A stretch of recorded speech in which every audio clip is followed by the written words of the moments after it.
Chapter 212. What if you snatch my boyfriend too? Damn, my goddess is amazing. She's actually Xixia's aunt. Look at this seniority. Awesome. Now we finally know why Xixia was so caring towards Yuanwan. What did Shenming-Chi say just now? She actually said Xixia didn't have a good upbringing? PFFF. Then wasn't she talking about Xixia's uncle too? With that, everyone looked at Shenming-Chi strangely. This Shenming-Chi's a joke. Yuanwan's boyfriend hadn't even spoken yet. She rushed to explain everything. Those in the know would see that she and Yuanwan have a close relationship and Ming-Chi was worried about her good friend. But those not in the know would think she's trying to paint a bad picture of Yuanwan in front of her boyfriend.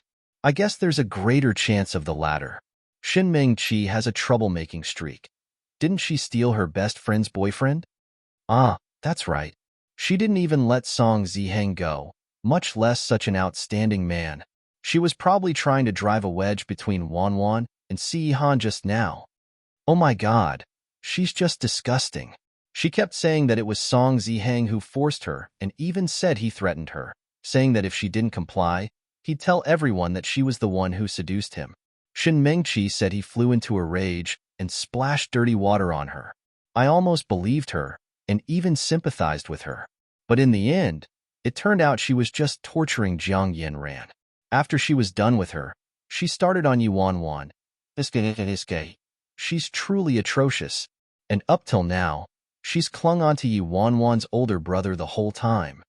Shenming-Chi had been dumbfounded the moment she heard Xixia call Sihan his ninth uncle. As she listened to all this criticism, her face turned even paler. What's going on? Xixia and Sihan are actually nephew and uncle. I can't believe I actually said that Xixia had a bad upbringing in front of Sihan. Also, does Sihan think I'm trying to drive a wedge into his relationship with his nephew? I heard talking badly about family was the most extreme taboo for Sihan. When Cheng Shui witnessed what happened, she giggled yet wasn't surprised. She knew this would happen. Luckily, there was Shenming-Chi to distract Sihan today. Otherwise, she was afraid that she'd be the one in trouble. However, if Yuanwan goes back and tells on me.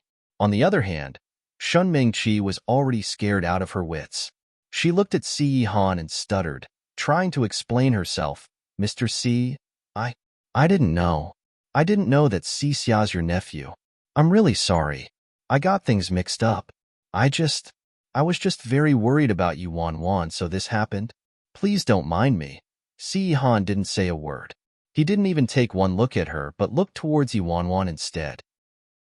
With Sihan's apathetic expression, Shenming-Chi felt like her heart was about to fall through the ice. All she could do was look at Yuanwan pleadingly. Wanwan, I really didn't do it on purpose. You know me best. I did it all because I was worried about you. Yuanwan listened as Shenming-Chi tried in vain to bewitch her. Her gaze was icy. Really? But everyone said you were trying to drive a wedge between me and my boyfriend. How could that be, Wanwan? Don't you believe me anymore? Shenming-Chi was panicking. This dumb Yuanwan.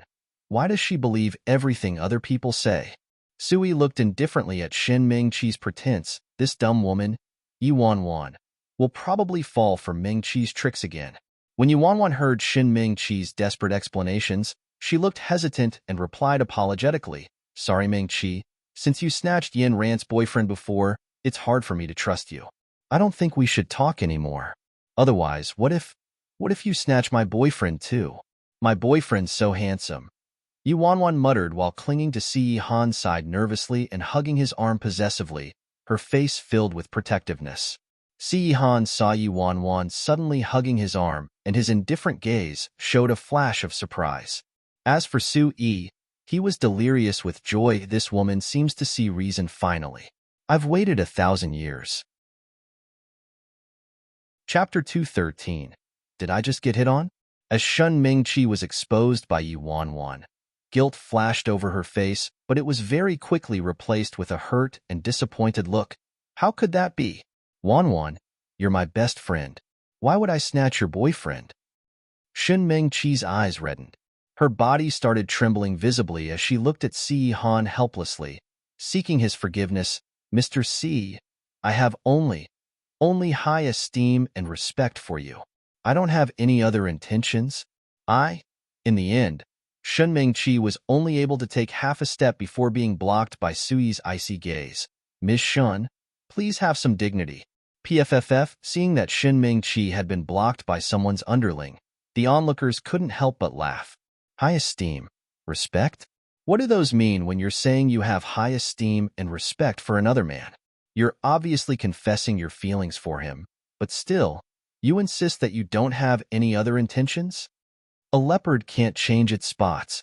She kept chasing after Jiang Yanran's boyfriend, and now she's upped her standards by latching onto this guy. Yi Wanwan's boyfriend looks so much more successful than Song Zihang. Yi Mu Fan already delivered a coat to her, yet she still wants to shiver in the cold, act pitiful and wail accusingly.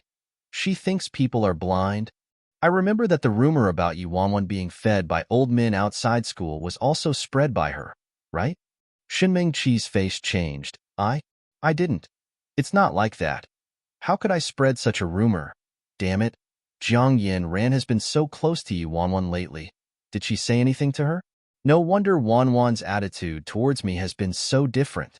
Yi Wanwan stood by the side and looked coldly as Shen Mingqi struggled to give a convincing explanation to the crowd.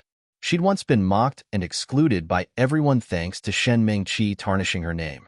Today, she finally got back at her. Of course, this wasn't enough. Reeling just as the bell rang, Shen Mingqi took the chance to escape from the unforgiving crowd. Wanwan, no matter what misunderstandings you have about me, I really didn't mean it. I'll explain better next time. Shen Mingqi concealed the darkness in her eyes, bit her lips, shot a resentful glance at Si Han, then left in a hurry. Yi Wanwan wasn't bothered by Shen Mingqi and got up from her seat to send Si Han off. Looking at the man in front of her, Yi Wanwan was silent. Go to class, Si Han said, when he noticed she wasn't making a sound. He thought she was just afraid to speak to him, so he didn't say much either. However, just as Si Han was about to leave, someone grabbed his wrist. A little hand was held onto his sleeve lightly. Si Han paused and looked at his sleeve. Yi Wanwan didn't know why she stopped him. After she caught on, she quickly retracted her arm and fiddled with the white fur on her collar nonchalantly. Si Han didn't rush her and stood there, watching her quietly. Yi Wanwan didn't know what to say, so she asked out of the blue, "Will you ever fall for Shen Mingqi?" Si Han looked deeply into her eyes and replied without any expression, "No, I have high standards." Yi Wanwan was speechless. After a long time, she lifted her head and blinked, then blinked again. Did I just get hit on? Wasn't that just a veiled compliment? He actually managed to say that with a serious face when he has me as his girlfriend. Chapter 214. What a fool. Sui looked at his master, who had just proclaimed he had high standards, and then glanced at the dazed Yi Wanwan next to him, speechless. At this moment, he somewhat understood how Luing felt when his master said his standard of a partner had to be unparalleled. Any more questions? Si Han asked. Yi Wanwan shook her head. No, just thanks for bringing the coat to me, and the gloves. The little tiger on top is very cute. Did you pick it out yourself? Si Han. Sui prepared it. Sui, master, please check your conscience and say that again. Sure, I prepared it, but I prepared 100 pairs for you, yet you were only pleased with this particular one, all right? Oh. Yi Wanwan nodded and then asked, is Great White still at home? Yes, Si Han replied. When Sui heard his reply, he froze. How is it at home? I hadn't even found it yet. Yi Wanwan was relieved. Lessons are about to start. I'll head back now. Be careful on the roads. After Yi Wanwan left, Sui turned to Si Han anxiously. Master, Si Lu Te, you still have 1 day left. Si Han interrupted him. Sui was stunned. Tears started to pour down in his heart like the rain. I'll definitely find Si Lu Te by tomorrow before Miss Yi returns. No wonder Master wants me to bring Si Lu Te back. He's trying to please his beauty. Although it's hard to admit, Master's becoming more and more like a fool. Hoo. After school the next day, Yi Wanwan packed her luggage and bid farewell to Jiang Yanran. Will you be fine living on your own? Why don't you apply for a dormitory change? Yi Wanwan suggested. Zhang Yin shook her head. It's okay. The college entrance exams are coming up. I'll be able to focus on my studying in peace. Although Qinghe had the highest quality of teaching amongst all the private schools, its atmosphere couldn't compare to the atmosphere at a normal high school. Since many students chose to study abroad after college entrance exams, they didn't care about their results at all. All the girls just talked about clothing brands and makeup during this period of time. However, Zhang Yin was the only daughter of her parents. Since her parents couldn't bear for her to be so far away, she was preparing to apply to a local college. Initially, she hadn't considered which school to apply to, but after spending so much time with Yi Wanwan, she decided to apply for the performance program at Imperial City Media College. Strangely, she was quite eager to work with Wanwan in the future. Since she'd been influenced by her parents from a young age, she wasn't worried about the professional course in performance, but she had to work much harder for the cultural course. She heard that Yi Wanwan was considering majoring in media relations at Imperial Media. Imperial Films and Imperial Media were the top film and media universities in China. They were the goals of every film and media student, and were also the ivory tower and source of prestige for various fields and industries. Everyone knew of the terrifying cutoffs for the non-arts majors at Imperial Media, and that they were comparable to the cutoffs of Imperial Films. This applied to the media relations major Yi Wanwan was considering as well. Even though Yi Wanwan's grades weren't bad now, her math grades were pulling her overall average down by too much. If she wanted to enter Imperial Media, that was a troubling indeed. Wanwan, since you're going home, why don't you take the chance to apply for math tutoring classes in the evening? Your math marks are a serious problem. Zhang Yin asked worriedly. Yi Wanwan waved her hand and replied, Don't worry. I've applied for them already. The math teacher coaching me is fantastic. Chapter 215. Can't you please a woman yourself? Downstairs, Sui was just helping Yi Wanwan with her luggage when he couldn't help but overhear the conversation between Yi Wanwan and her friend. Yi Wanwan applied for tutoring classes? How come I don't know about it? After all, he was in charge of all matters regarding Yi Wanwan. Could it be that Master helped her apply? Zhang Yin was relieved when she heard that. A math teacher who you say is fantastic? He must be really good. Yup, don't worry. Focus on working hard yourself, too. Well, I'm taking off then. Don't forget to miss me. Yi Wanwan walked over to give her a hug. Zhang Yin blushed and pouted at her helplessly. Hurry and get going. I'll see you on Monday. Okay? Ever since Yi Wanwan stopped putting on her hideous makeup, her face was simply so attractive that even a woman like her couldn't resist, much less a man.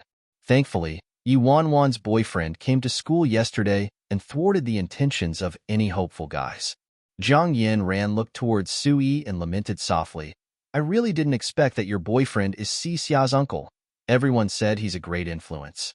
Some people were saying that he might even be that mysterious master of the Xi family, Xi Han. After all, his aura is so strong. You can tell right away he isn't just any ordinary person. Cough, Yi Wanwan choked when she heard that and quickly denied it. How can that be? That's indulging in a fantasy. If Xi Han is my boyfriend, then the president of Country M is my dad. Sui at the side. Zhang Yin chuckled. I also thought it was impossible. After all, Xi Han's famous. How could us regular people meet him so easily? Everybody was just making wild guesses. Anyway, it's said that Xi Han looks terrifying and scary, so how could that dashing and gentle man be him? Also, all the sons in the Xi family were in the top professional schools of the country or international training camps. They received professional grooming and education as kids, so what reason could they have for appearing at a private school in the country? Even if that man was somewhat related to the Xi family, he was probably a really distant relative. However, even so, as long as he's related to the Xi family, he's already admired by ordinary people. Gentle? Yi Wanwan forced a laugh. Yes. My boyfriend's very gentle, very gentle. After she bid farewell to Zhang Yin, Yi Wanwan left with Sui. Before leaving, Sui instinctively cast an investigative look over at Zhang Yin. So this girl is Yi Wanwan's new roommate? It was so hard to get rid of the last one. Please be one of the good ones. But from what he'd found out so far, judging by her family background and his first impression, this girl seemed fine. Hopefully, she wouldn't end up to be another Shinmeng Chi. Shortly, the car arrived at Jean Garden. Yuanwan glued her face to the car window and looked outside eagerly. Finally, she saw a white figure crouching outside, without a single hair out of place. What surprised her the most was that on the white tiger's neck, there was a pink ribbon around it. It was so dashing and cute, transforming it into a Mo1. Wow! Great white, great white, great white! Yuanwan jumped out of the car and pounced onto the white tiger excitedly. As expected, it gave a great roar directly into her face. But Yuanwan didn't seem to mind and walked around it, persevering and showing it a lot of love. It was obvious that the white tiger was quite annoyed. By the looks of it, it looked like it wanted to whip her to death with its tail, but it didn't have a choice. It was just its luck to have a heartless owner. He's simply too heartless. Can't he please a woman himself? He has to resort to abusing animals? Chapter 216. Dumb Humans? Dumb humans. They actually made me sit here like a dumb stone lion to wait for this dumb woman, and even made me wear this dumb thing around my neck. Yuanwan loved Great White's arrogant, dumb humans expression. She picked up her phone and relentlessly took many pictures of it, including many selfies with it. Sui watched as Yuanwan fearlessly circled around Si Lu Te, and the cold sweat on his forehead nearly dripped. Did Yuanwan take the wrong medicine today? She used to be so scared of Si Lu Te before. Thankfully, Yuanwan knew her limits and circled around it without touching it. If she hurt this little devil, there'd be chaos on Earth. To be honest, Yuanwan really wanted to touch it, but she knew that Si Lu Te hated having people touch it, so she didn't force it. She could only look at its furry head and meaty body. It'd be great if one day, Great White lets me to touch it. Housekeeper Sue, how are my vegetables? Don't worry, Mississippi. They've been properly cared for by a professional. Quick, let me take a look, Yuanwan said excitedly. She turned to the white tiger and said, Great White, do you want to follow me to see the cabbage I've grown? The corners of Su Yi's mouth twitched. I think Great White. Si Lu Te isn't too interested. It isn't a vegetarian. Sigh. I was influenced by Yuanwan and actually called Si Lu Te Great White. Yuanwan was disappointed. All right then. Great White. I'm going to the vegetable garden to take a quick look. I'll play with you later. Yuanwan left for the yard in a jiffy after she put her school bag down. Certainly, the fruits and vegetables that were planted before she left were very well taken care of. The fruit trees had started to sprout. The sunflowers were half-grown. Some of the fast-growing vegetables were almost ripe and ready to be picked. The fish in the pond were all lively and plump and not far off. There were even a few yellow chicks looking for food. The yard that had been as cold and terrible as a golden silk cage now had the warmth and gentle breath of the sunset everywhere. Yuanwan inspected the fruits of her labor happily while a certain housekeeper followed behind her, bleeding internally. The Jean garden created by a world-renowned architect turned into a farm, just like that. However, ever since Jean garden had been messily transformed by Yuanwan, the whole place had a more relaxing vibe to it. At least the servants didn't have to fear for their lives as they took care of those expensive flowers and trees or worry that Yuanwan would destroy them. Seeing that Yuanwan had returned, they even fought for credit. One of them said he took care of the fresh cabbage while another said he took care of the carrots, making Sui shift between laughter and tears. Yuanwan made an entire round from the front to the back of the yard and plucked a few fresh vegetables ready to be eaten. Then she finally headed back, satisfied. As she reached the living room, she saw Si Han walking down the stairs. He glanced at the basket in her hand. You're back. Yuanwan immediately straightened up. Yup, I saw Great White. And even when I look at the vegetables I grew. Look, they've grown well. Si Han replied plainly. Yuanwan blinked. Why do I have a feeling Si Han's in a bad mood, huh? Sui by the side. The first thing you did when you returned was look for Great White, and the second thing you did was check on the cabbage. How could Master be in a good mood? But he would never admit that his master, who struck fear into people, was jealous of a tiger and some cabbage. Chapter 217. Compete for attention. Although Yi Wanwan didn't know exactly why Si Han was in a bad mood, her sweet-talking skills were impeccable, so she hopped over and asked, "Did you pick Great White's ribbon? It looks great." Sui. Although the ribbon on Great White was handpicked by the master, I was the one who tied it. It was me. I was the one who risked my life. Why didn't you praise me? Also, this cabbage is very fresh. I'll bring it to the kitchen and prepare it for you to supplement your health, Yi Wanwan said sweetly. With Yi Wanwan pacifying him so gently, Si Han's anger was decreased by half. Thereafter, Yi Wanwan brought the vegetables to the kitchen. After dinner, Yi Wanwan sneakily went to the fridge to take a piece of beef and then headed to the yard to look for Great White. She saw Great White swaying its tail and patrolling the yard. When it passed the little chicks, it opened its mouth and swallowed one, unrestrained. Yi Wanwan freaked out and sped over quickly. "Great White! Spit it out, spit it out. This chicken will lay eggs for us. You can't eat it." The white tiger looked at her, stunned, then quickly opened its mouth and a little yellow chick covered in saliva rolled out and quickly ran away. "Why would I eat a live animal as small as this? I was just playing." When Yi Wanwan saw that the chick was alive, she heaved a sigh of relief.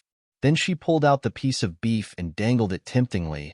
Great White, you can have this instead." This was an extremely fresh piece of raw beef. There was still the sweet taste of blood on top. The white tiger, who was usually indifferent towards her, began twitching its nose. Yi Wanwan's eyes glistened as she started tempting it excitedly. "This isn't any cheap piece of beef jerky. It's top-notch black Angus beef. Very delicious. And expensive. I had a hard time stealing it. If I took Si Han's beef to feed his white tiger, it's not really considered stealing, is it? Anyway, it all belongs to Si Han."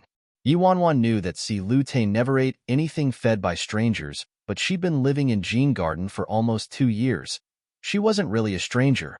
"Ah, come have a bite, it's really good. I wouldn't lie to you." Yi Wanwan persevered and continued coaxing it. But the big white tiger was very stubborn. It simply twitched its nose and continued ignoring her. So much self-restraint? Yi Wanwan faked a sob. "Why are you more difficult to please than your owner?" Actually, its owner is still quite easy to please. Yi Wanwan was left with no choice. All she could do was place that piece of beef on the grass next to the tiger and then walk far away. She hid in the dark silently for almost 10 minutes. Great White lay there, swinging its tail and playing with the chicks. Then, it finally used its claws to poke the meat and inserted it into its mouth, swallowing it whole with one bite. Great White swallowed it. Wow, ate it whole.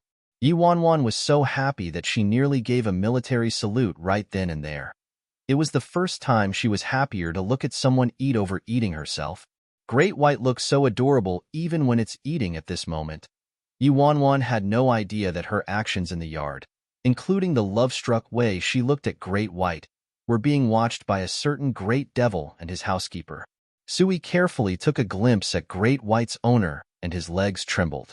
"Why do I get the feeling that the dishes prepared tomorrow will be stewed white tiger with cabbage? He insisted on having me bring Si Lute back.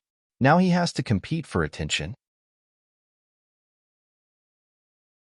Chapter 218. Sleep with me every night. Yi Wanwan excitedly circled nonstop around Great White. Great White didn't seem to care for her, yet Wanwan still spent half a day muttering to the tiger, told stories, and even wove a garland for it. Occasionally, Great White's annoyed roar came from the yard, along with Yi Wanwan's nagging. When Yi Wanwan regained track of the time, the sky was already dark.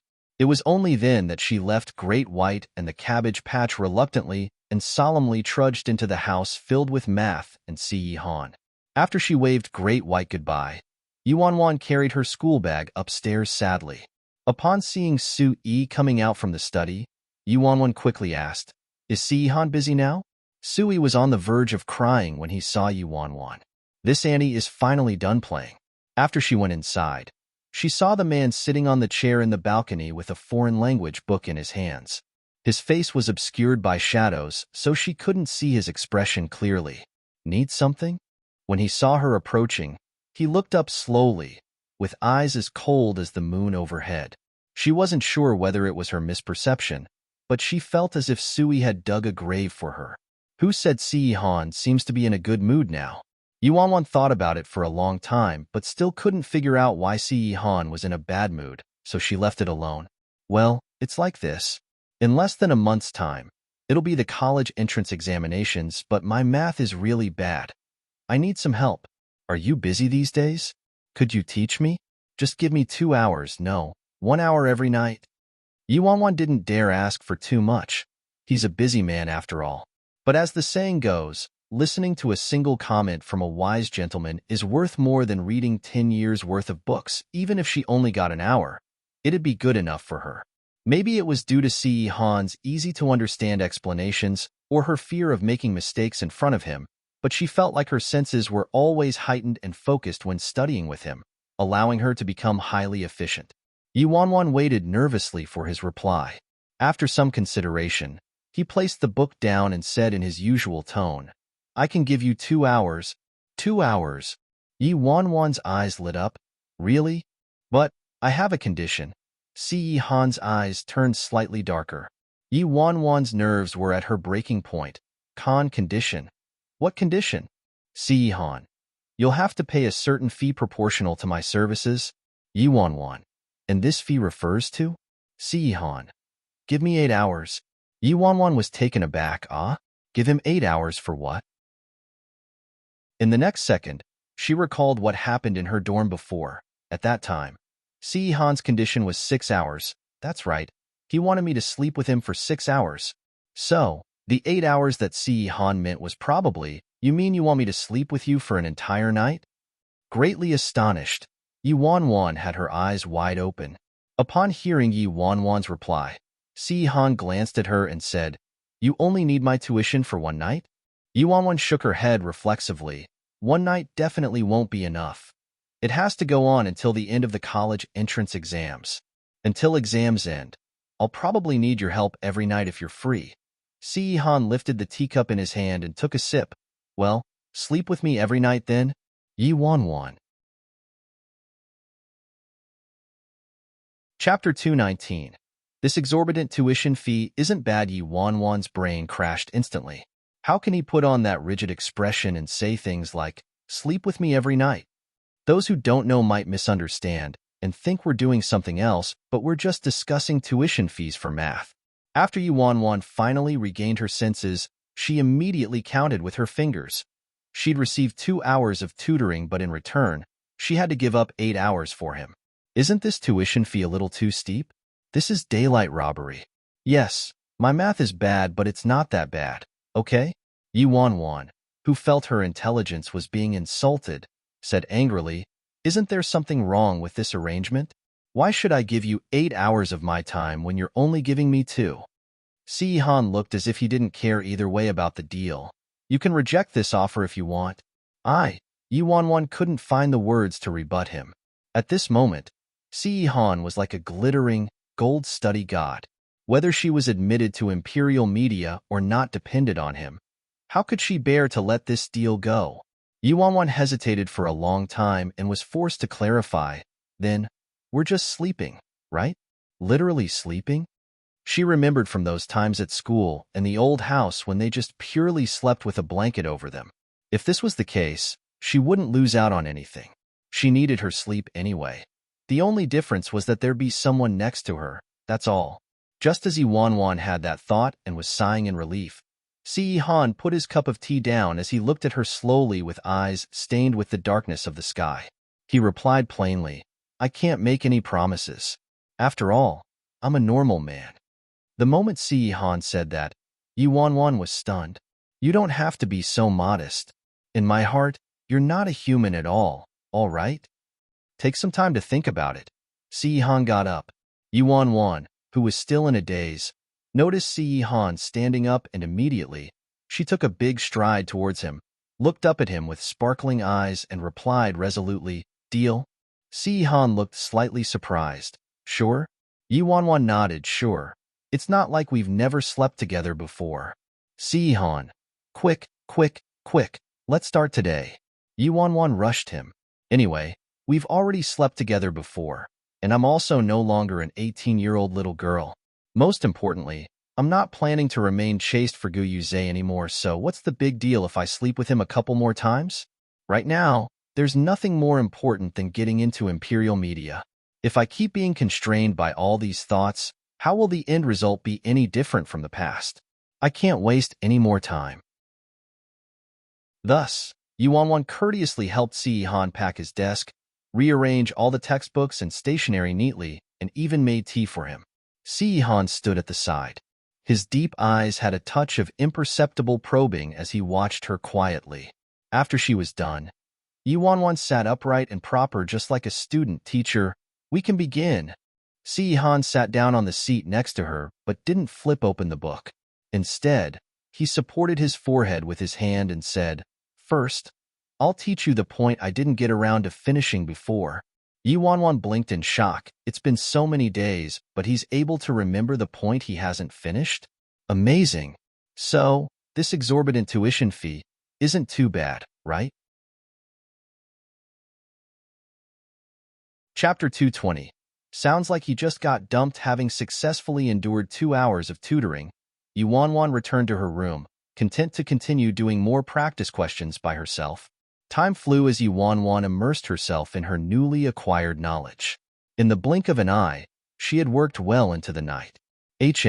Time to pay my tuition fee.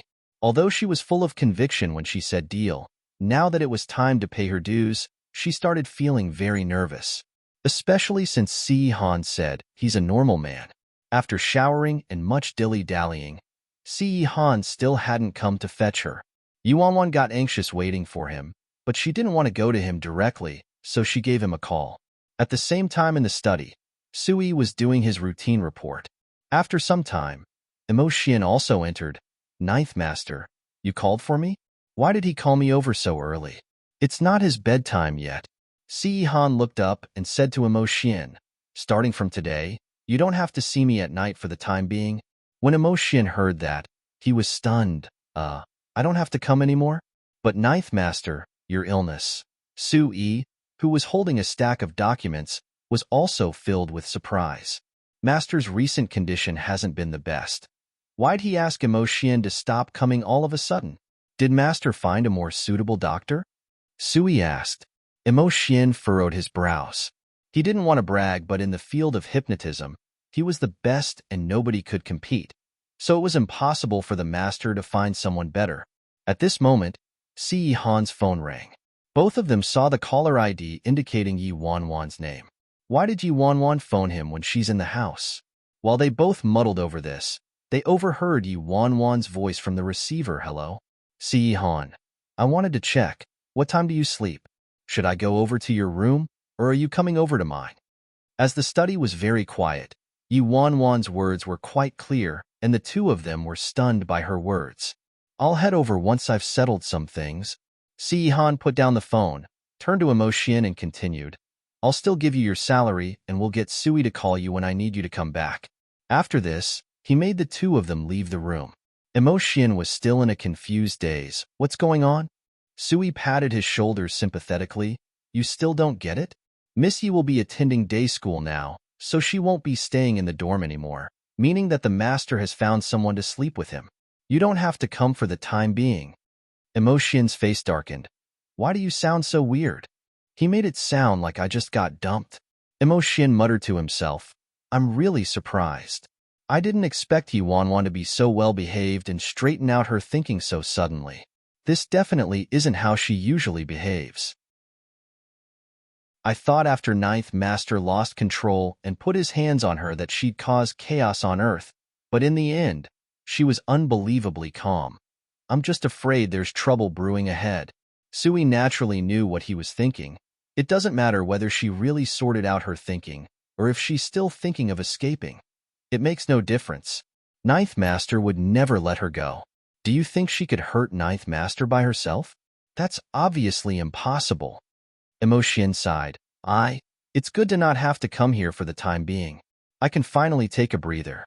With me not around, you have to pay more attention to Ninth Master's condition and give me updates. Who knows, Maybe that woman really can untie the knot in Ninth Master's heart. Got it, Sui replied.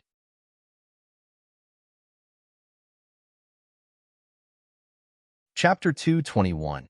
You doubt my abilities?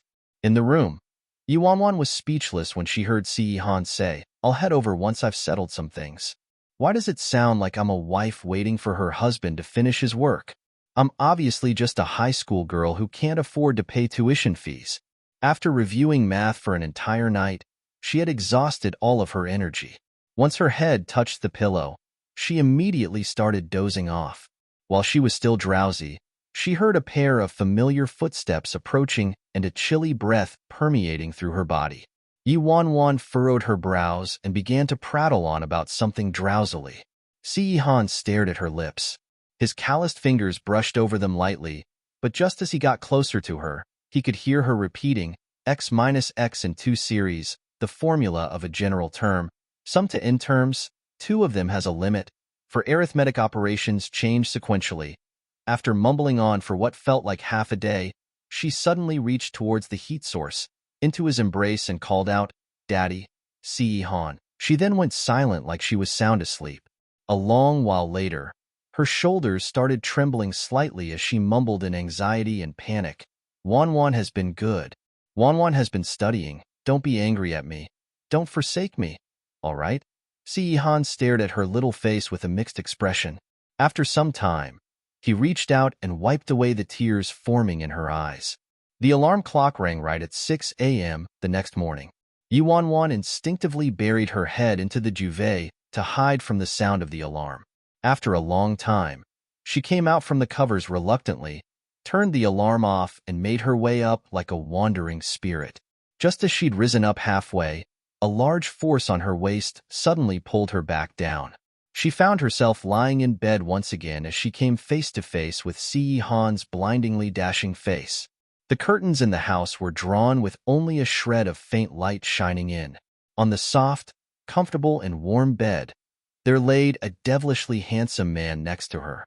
Any normal human being would probably want to sleep for an eternity.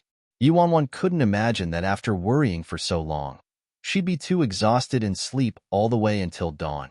She didn't even realize when Han came over. Yuanwan's waist was embraced by a large arm.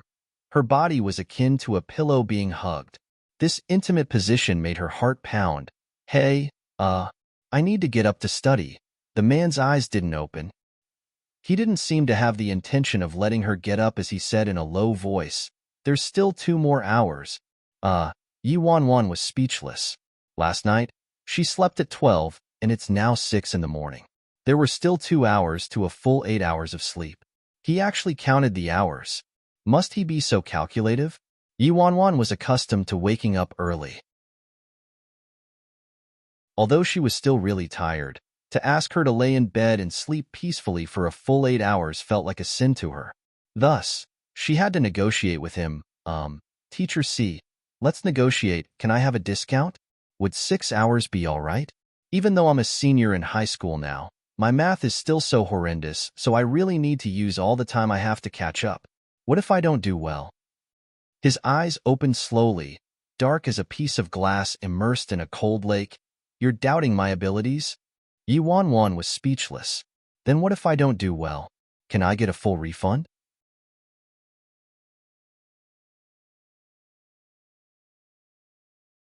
Chapter 222.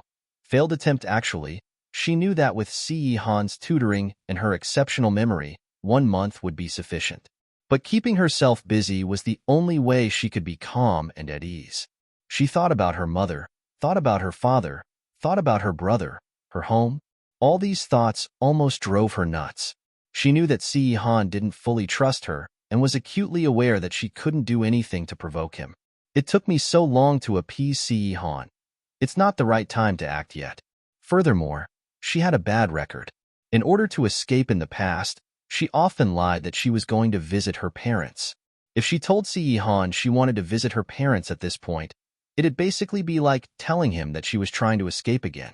But ever since she saw her older brother at school, these feelings were much harder to suppress. Yuanwan laid in bed, her sleepiness completely gone as she stared at the man next to her. counting his eyelashes while his eyes were shut. Just how can I make Si-Han agree to let me go home? After exactly 2 hours, Si-Han woke up on the dot. Initially, she speculated whether Si-Han had slept at all throughout the night, but just by seeing the glow on his face like he'd absorbed all the light from the sun and the moon, she knew that he had a good sleep. Unlike Yuan, who was listless, looking as if a demon sucked her soul out. During breakfast, Yuan couldn't hold it in any longer. Why don't I give it a go? I've been so good lately. Yuan steadied herself before carefully asking, Hey, Si-Han, today's Saturday. Can I go back home to visit my parents? Sui, who was standing by the side, heard this question and gasped instantly. Just last night, I said to Immerse that Yuan's been quite well behaved lately. This can't be another attempt to escape, right? As expected, the moment Si-Han heard she wanted to return home, a layer of frost developed on his face. He placed his cutlery down and looked at her with ice-cold eyes that carried an extreme sense of oppression. His tone was glacial as he replied, The Yi family has nothing to do with you at all. When she heard that, Yuan's heart dropped. I know I've already cut ties with my family. Yuan's eyes darkened slightly as she mumbled in a low voice. I shouldn't have fought with them over Guyuze before. I didn't know better then and hurt them. I really want to see them right now. The air around Si-Han became even chillier as he spoke, exaggerating every single word. I don't want to repeat myself. Although she'd expected this, Yuan couldn't help but feel awful inside. Si-Han didn't allow her to go not only because he was afraid she'd run away. Maybe it was her perception, but in both her past and current life, Si-Han seemed to want to isolate her from her past on purpose. Maybe I'm still haunted by his controlling manner. She wasn't allowed to be close to anybody, not even her family. To him, she belonged to him, and only to him. From the moment she started being by his side, her world only revolved around him alone. Knowing that Si-Han was already mad, all Yuan could do was give up for now. Following this, the atmosphere was very cold. Nobody spoke at the dining table, and Sui didn't even dare to make a sound. There seemed to be something up in the company, as Si-Han left with Sui immediately after eating. Without Si-Han around, Yuan felt quite free. But with her mood down, she wasn't able to cheer up even after seeing Great White playing with the chicks in the yard.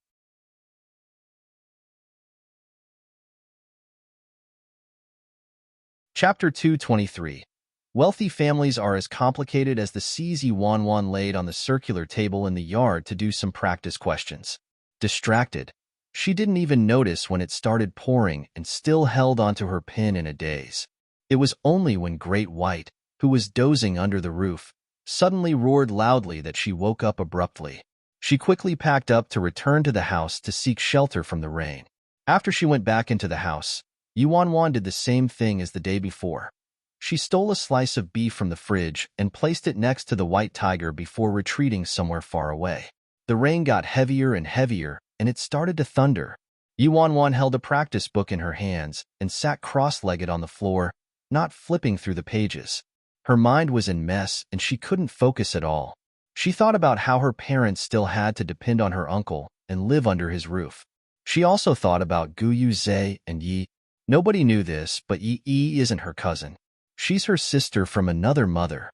There's a saying that goes, wealthy families are as complicated as the seas, and the Yi family wasn't any different. On the surface, they're the founders of the entertainment industry, have connections everywhere, and are extremely powerful, but the truth was that inside, they're disgusting to the point of making one puke. Yi's mother, Liang Meixian, and her mother, Liang Wanjun, were sisters with the same father but different mothers. Liang Meixian was the Liang family's illegitimate daughter and only entered the Liang family when she turned 18. Wan's mother was kind and pure. Seeing that Liang Meixian was weak and pitiful, she didn't treat Meixian unfairly at all, although they weren't close. Liang Meixian was already in university at that time and was rejected by the roommates in her dorm. She was often bullied and always returned home with bruises. Grandpa Liang Shijun suggested letting Liang Meixian live with Wan's mother since the Yi family lived very close to Liang Meixian's school. There were so many rooms in the house that it didn't make much difference if one person moved in. Her innocent mother didn't mind at the time, and agreed to let Liang Meixian move into the house. This became the start of her mother's nightmares. Her mother was too boring and wasn't good at pleasing the in-laws. Also, she had troubles with conceiving a child. After being married for 3 years, she still wasn't pregnant so naturally. Her in-laws had many complaints about her. On the other hand, Liang Meixian was bubbly, cute, and good at sweet-talking. She stole the hearts of everyone not long after she arrived. Another year passed, and her mother still wasn't pregnant, but Liang Meixian was. She was pregnant with the blood and flesh of Wanwan's father, Yi Xiaoting. Liang Meixian was jealous that Wanwan's mother had everything, and was even more jealous that she was so lucky to marry into a rich family. Meixian started scheming the day she stepped into the house until she finally achieved her goal of climbing into Wanwan's father's bed. Wanwan's father was faithful to her mother.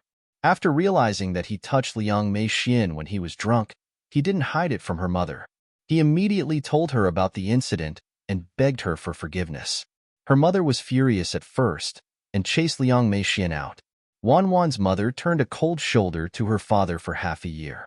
When their relationship finally improved slightly, Liang Meixian was invited back once again by her mother's in-laws, and by then, Liang Meixian's tummy was so huge, she was almost ready for labor. An infertile daughter-in-law versus a woman pregnant with the blood and flesh of the Yi family. It was obvious which one the elders would favor. Then, the elders begged to allow Liang Meixian to give birth to the child, and wanted her father to get a divorce and marry Liang Meixian.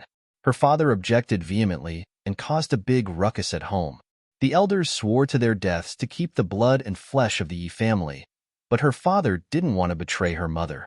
Plus, Liang Meixian's tummy was already so big that the baby could no longer be aborted, and thus, a stalemate was reached.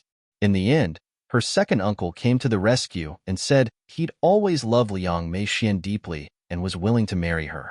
He would also treat the child in her tummy as his own. Wanwan's father naturally objected. This was too ridiculous. How could he allow his own younger brother to marry a woman who was pregnant with his child?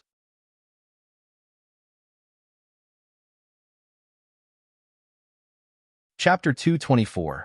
The evidence that destroyed their family, but Yi Xiaowen was resolute at that time. Even Liang Meixian agreed to marry him for the sake of the child. The elders forced her father to make a decision. Either marry Liang Meixian or let Yi Xiaowen marry her. Under much torment, her father still rejected the idea of marrying Liang Meixian. The child was in Liang Meixian's tummy. He couldn't force her to abort it, and it wasn't up to him who Liang Meixian chose to marry. Just like that, Wanwan's half-sister, Yi, also became her cousin. After Yi was born, even though she was a girl, the elders worried that their granddaughter would be treated unfairly, so they were especially nice towards Liang Meixian and Yi. As for her mother, a chicken who couldn't lay eggs, they began to increasingly show their dislike of her. Her mother's days in the Yi family became harder and harder. Facing Liang Meixian and Yi at home daily nearly drove her to the wall. She suggested getting a divorce to her father many times, but her father was in so much pain that he didn't want to live. Fortunately, not long after, her mother became pregnant, and with a boy even. 3 years after that, her mother had Yuanwan too. The prejudice her grandparents had against her mother then disappeared.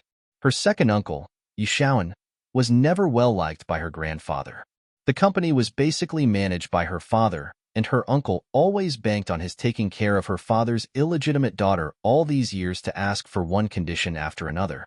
He caused trouble and made a mess in the company while her father had to deal with the aftermath. Until Yi Xiaowen went too far and finally violated the Yi family's taboo. He laundered money for an overseas power, lost a big sum of money in Las Vegas, and even embezzled a large sum of public funds. After her father found out about this incident, he flew into a rage and was determined to stop overindulging him. But just as her father was about to present the evidence to her grandfather, Yi Xiaowen threatened him with the video of Wanwan's drug abuse. Since his daughter, Yi, could no longer be used to influence him, fine.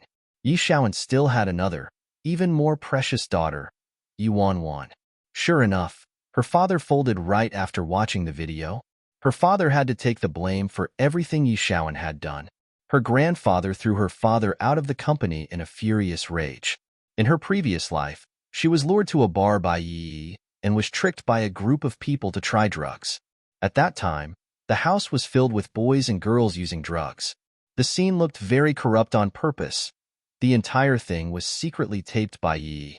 That tape then became the evidence that destroyed their family.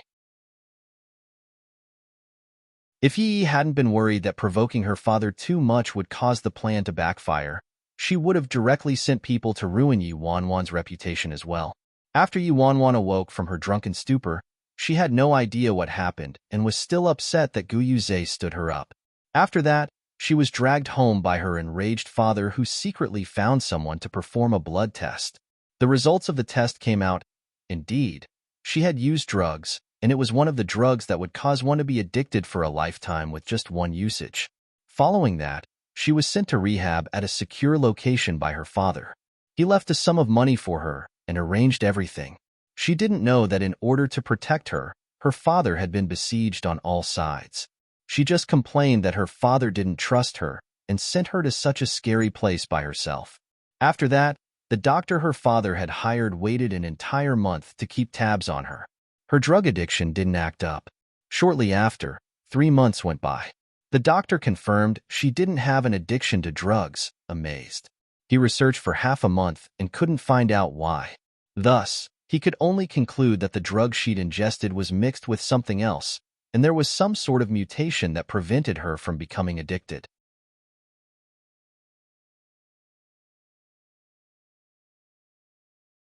Chapter 225. Do you still want your wife or not? Yi Wanwan didn't really believe she'd used drugs, so she didn't dwell too much on the test results. All that mattered was that she was finally free. After she left, the first thing she wanted to do was see Gu Yuze, but what awaited her was the chaotic world outside. Her father was driven out of the company, and he lost the family house and car. In just a single night, Yi Wanwan fell from grace, going from the daughter of a rich family to a shameful, balding phoenix who was ridiculed by everyone. Her fiancé, whom she loved deeply, even became Yi's boyfriend. In her past life, after she found out these circumstances, she attempted to expose Yi's true colors, but unfortunately, Yi was well prepared and she ended up empty-handed. However, she did stumble onto a shocking secret. With so many memories wreaking havoc in her thoughts, Yi Wanwan felt a sharp pain in her head and leaned against the edge of the sofa, slowly spiraling into a dark and deep nightmare. Due to the sudden drop in temperature from the storm, her body trembled and her chest felt so heavy, as if it were filled with lead. It was becoming harder to breathe. Roar, a ferocious, terrifying and low roar reached Yi Wanwan's ears. Her tightly shut eyes quivered and her mind was bogged down, unable to free itself from the fear. All of a sudden, the white tiger, who was hiding at first, started to approach Yi Wanwan as he roared lowly. Seeing her lying on the carpet with flushed cheeks and ragged breathing, the white tiger seemed a little nervous as it paced several times around her. Roar, another roar, yet she didn't show any response. The servants at home usually remained in the servants' room unless they were called upon. They typically didn't walk around freely. Furthermore, Great White was roaring so fiercely in the living room which deterred anybody from rushing over, lest they send themselves to a quick death. The white tiger kept roaring and pacing around her for a long time. Finally, it got closer to her and placed its enormous beastly body on her and laid down, embracing her in its warm white coat, its long tail covering her exposed calves. Meanwhile, the black car traveled like a ghost in the stormy and dark night. Through the rearview mirror, Sui looked uneasily at Si Han, who kept his intentions secret. He thought his master wouldn't return home today, but he actually left the banquet early at 8. He knew his master's greatest taboo was the loss of control, and right now, Yi Wanwan was becoming more and more difficult to understand, both her actions and her as a person. It was great if she was well-behaved, but even he could tell that Yi Wanwan was testing his master's limits, bit by bit. Once she hit his limits, no matter how well she acted, it would be of no use. Shortly, the car finally reached Jean Garden. The living room was strangely quiet. The master had left Si Lu Te at home on purpose, and he guessed with Yi Wanwan's love of the beast, she would have made unnecessarily excited noises around it the whole night, but presently, There wasn't a single movement inside. Su-yi took Si Han's coat and followed him into the living room suspiciously. The second the two of them entered, they saw a pile of white hair on the vintage, totem-printed floor with Yi Wanwan curled up against Si Lu Te, hugging its claws with both hands as she mumbled, "Mommy." Roar, hearing the footsteps, Si Lu Te, who was locked in Yi Wanwan's embrace as she called for her mother, gave a deep roar. "Dumb humans. Finally, you came back? Do you still want your wife or not?"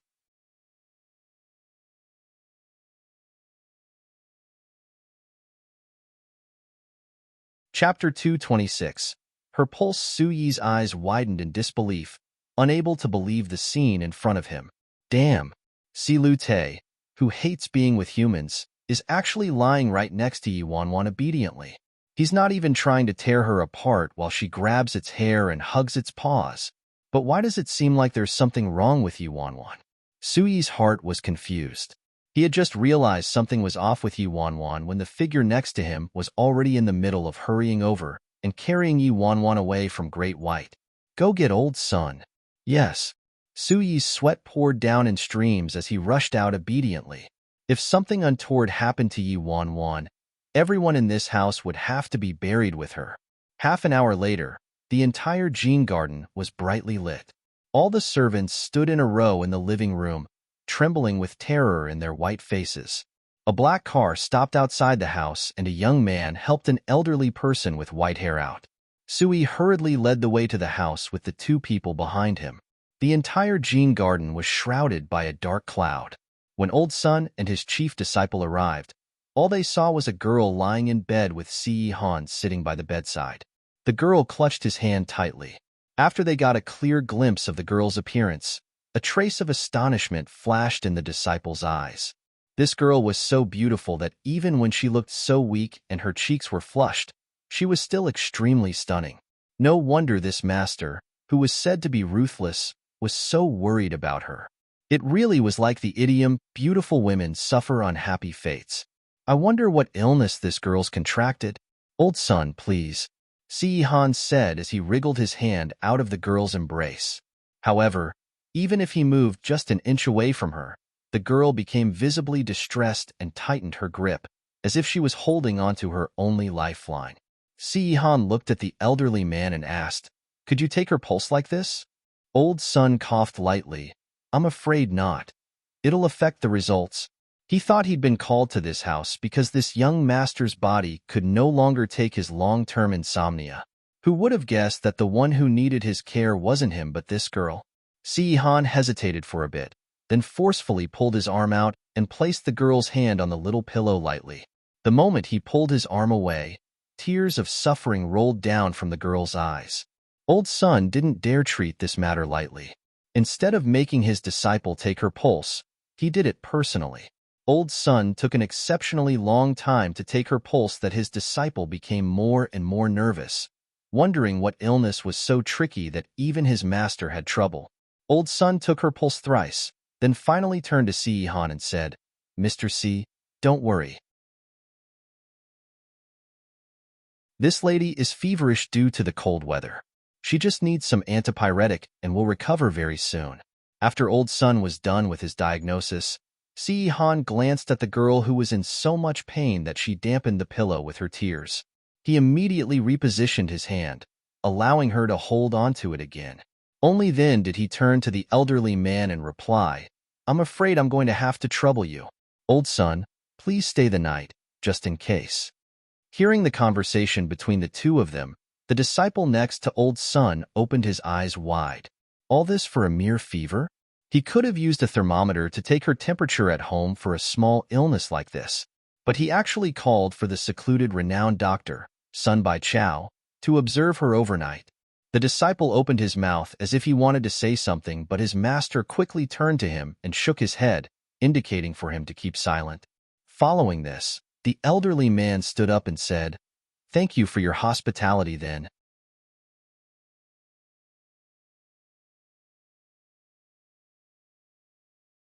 Chapter 227. Soft, comfortable, and so nice. It was already morning by the time Yu Wanwan woke up. There was silence in the big room. The weather outside was clear, The sky was a wash of azure blue, and there was a fresh scent of grass and soil lingering in the air. Some kind of bird was perched on a branch, chirping in high spirits. Very swiftly, it flapped its wings and flew far away. "You're awake." Yi Wanwan was still in a daze, staring at the little bird which had flown afar when she was brought back to the present by the deep voice. Yi Wanwan turned and realized that Si Han was seated on the chair next to her bed. He held a few documents with one hand while the other was held firmly in her embrace, and she had even unconsciously pressed it against her chest in her sleep, not letting him go. Yi Wanwan was stunned and quickly released Si Han's hand. She wanted to speak, but realized that her throat felt as if it had been burnt by fire. Her lips were also dry and chapped. "Don't move." Si Han placed the documents down, wet a cotton swab and dotted it on her lips. Then, he helped her up and raised the cup of water sitting by her bedside to her lips. Yi Wanwan opened her mouth instinctively as the water flowed and moistened her parched throat, instantly soothing her. "What happened to me?" Yi Wanwan asked suspiciously after finishing the water. "Wasn't I supposed to be doing my practice questions in the living room? Why am I in the bedroom all of a sudden? And why's the sun out?" "Fever," Si Han replied, as his face turned slightly colder. "You didn't feel it yourself?" As her fever had just subsided and she had just woken up, Yi Wanwan still felt quite dazed and she mumbled, "I did feel a little uncomfortable last night, dizzy and lightheaded. But I thought it was due to the math questions I was doing, so I didn't give it much thought." Sensing Si Han's cold expression, Yi Wanwan instinctively hid under the blanket. Si Han didn't say anything. His cold aura dissipated momentarily, then came back in full force as he pressed the bell next to him, ringing for his servants. After Yi Wanwan recovered her composure, she looked him strangely. "Why was he here the moment I woke up? Did he just happen to come over at the right time?" Shortly, there was someone knocking at the door and a servant walked in with a bowl of white porridge. Si Han reached out his arms and presented the porridge to her personally. "Eat something." Yi Wanwan wasn't sure, but it seemed like although Si Han still looked terrifying, his tone was much gentler than usual. Yi Wanwan looked at the plain and bland white porridge, obviously uninterested in it, but in the end, she furrowed her brows and swallowed it down obediently. "Are you still feeling sick?" Yi Wanwan shook her head. She just didn't have much energy. A long silence ensued, and neither of them said a word. Yi Wanwan muttered something to break the silence. "I seem to have dreamt about something last night." "What did you dream about?" As she recalled the memory, she said, "One was a nightmare. One was a beautiful dream." "I don't remember the nightmare, but the dream was really beautiful." Seeing Yi Wanwan's enchanted expression, Si Han looked at her. "Really?" Yi Wanwan nodded. "I dreamt that Great White let me touch its paws. They were soft, comfortable, and so nice." When she woke up and realized the claws she was hugging in the dream were Si Han's, she was somewhat disappointed. A certain someone who was mistaken for Great White and was trapped in her embrace the entire night. Si Han took a deep breath, rubbed his forehead, and carried the porridge away. He said, "Get some rest." As he turned, he said, "You can go home when you've recovered." It wasn't until Si Han had walked out of the room that Yi Wanwan reacted to what he just said. "What exactly happened when I was unconscious?" Si Han actually agreed to let me go home.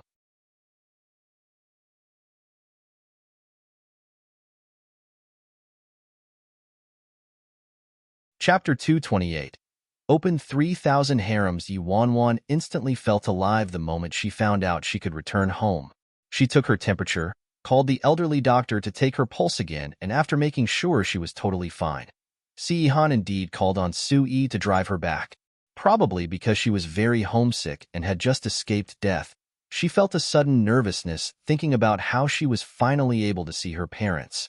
After they went bankrupt, her parents sought shelter at her maternal uncle's place and were still living there today.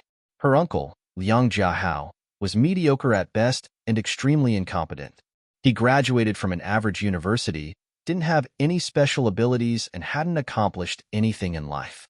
Even his wedding was paid for and arranged by her parents, and the house he lived in after his marriage was also one of the properties under Yi Wanwan's father's name.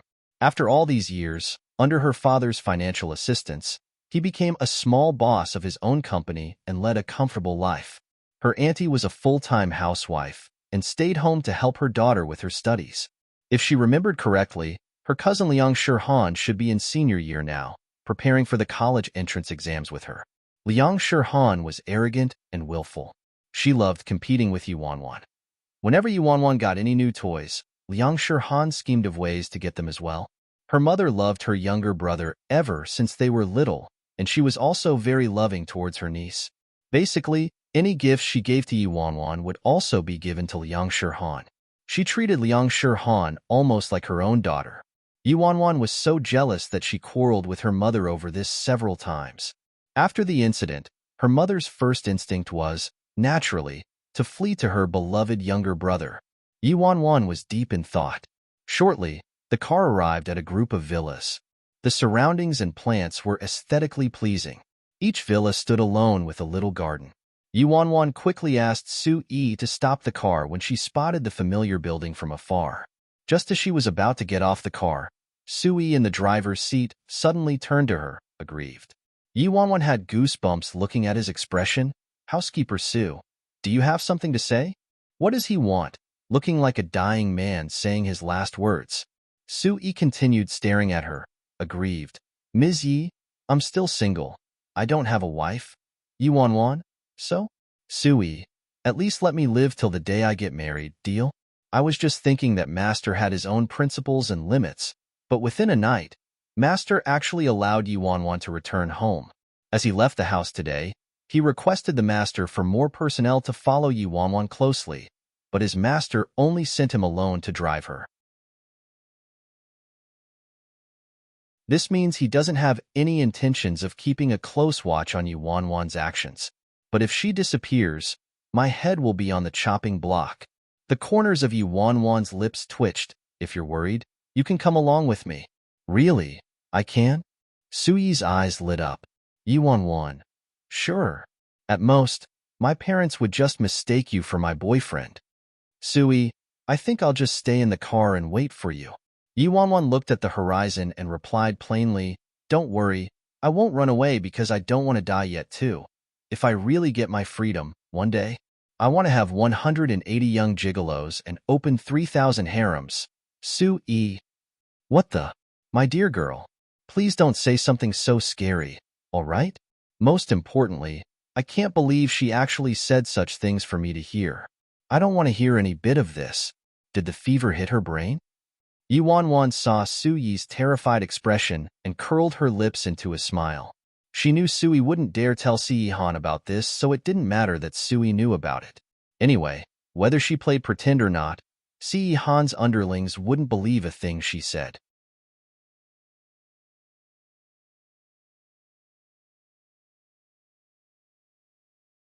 Chapter 229. The bribed imperial butler Yuanwan looked at Su Yi with glistening eyes. It's almost time to form an alliance. Under Su Yi's terrified gaze, Yuanwan spoke frankly. "Housekeeper Su, I don't want to hide this from you anymore. Everything I'm doing right now is definitely to preserve my life, but I'm not just concerned about my life. I'm also trying to help you. I know Si Han entrusted you with all matters concerning me, and if anything happened to me, the first person he'd blame would be you. So, why don't we work together?" Sui looked at this girl who had seemingly undergone a transformation, and his expression changed slightly. "Work together? What do you mean?" Yuanwan narrowed her eyes. "I don't want to make the same mistakes I made before in Jin Garden. Regarding someone as unpredictable and violent as Si Han, you've been by his side for many years, and you know his limits best. If you drop some hints during critical moments to prevent me from provoking him, I think this would be beneficial for the both of us. What do you think?" Yuanwan's idea seemed all right, but it scared Sui at the same time. Isn't this being a traitor? This Yuanwan is too bold. Yuanwan looked at Sui, easily reading his mind. She murmured casually, "Don't look like that. Firstly, I'm not asking you to reveal any top secrets, and secondly, I'm not asking you to do anything that would harm your master. Even if Si Han found out, it wouldn't impact you in any way." Yuanwan then paused to gather her thoughts, then continued speaking, gazing off into the distance. "Furthermore, I might become the matriarch of the Si family in future, meaning I'll become your future master. Up until now, I'm the only woman Ce Han has brought to meet the old madam. If you ever provoke Ce Han by accident or get yourself in trouble, I'll be able to blow the pillow one. To put in some good words for you, allowing you to keep your place and live a worry-free life. Even if I fall out with Ce Han one day, I'll make sure not to cause any trouble during your shift. Upon hearing what Yuan said, Sui was stunned once again. Not just stunned. He was totally flabbergasted. This woman really knows how to stir up one's emotions with her lies. There was a split second there when I was really moved. It's just, why do I have the strange feeling that I'm like an imperial butler being bribed by the emperor's favorite concubine? Housekeeper Sue, do think about it, all right? Yuan then got out of the car. If it was Luing, she wouldn't have considered making a proposal like this to him. But Sui was different. Sui was tactful and smooth in managing social relations, and he was also Ce Han's right-hand man. If she could get Sui's assistance, her days would go a lot easier. Sui sat in the driver's seat in a daze, watching as Yuan walked away and pondered. After she departed, Yuan found her way to her uncle's mansion, relying on her memory. She stood at the entrance for a long time and decided to sneak in quietly from the back door of the little garden. She didn't want to shock them with her sudden appearance, so she decided she would only observe them from afar to see how they were doing. But the moment she entered, she suddenly spotted the familiar figure of her mother. Yuan rushed to hide behind the trees instinctively and carefully peered in the direction of her mother through the gaps. All she saw was her mom's face, once youthful and radiant, now aged many years. She was so skinny that it looked like a gust of wind could blow her away. At the moment, she was carrying a large basket of clothes and hanging them outside to dry. Yuan knew from a single glance that those weren't just her parents' clothes. The pink item was obviously Liang Shihan's dress, and that royal blue suit and long bright red skirt probably belonged to her uncle and auntie.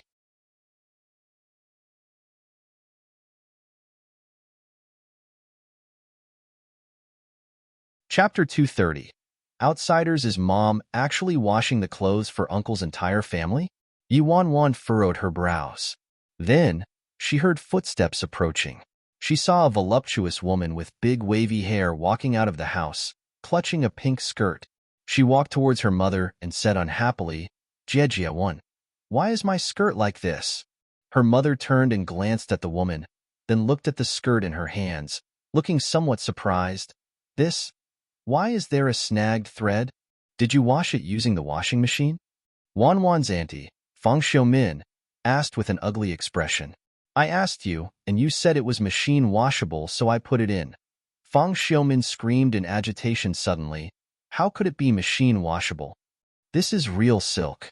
I was probably helping Henin with her homework at the time and didn't hear you properly, so I just blurted out a reply. But Jejia, you used to wear nice clothes all the time. How is it that you can't differentiate between clothing materials now?" Liang Wanjun looked slightly embarrassed.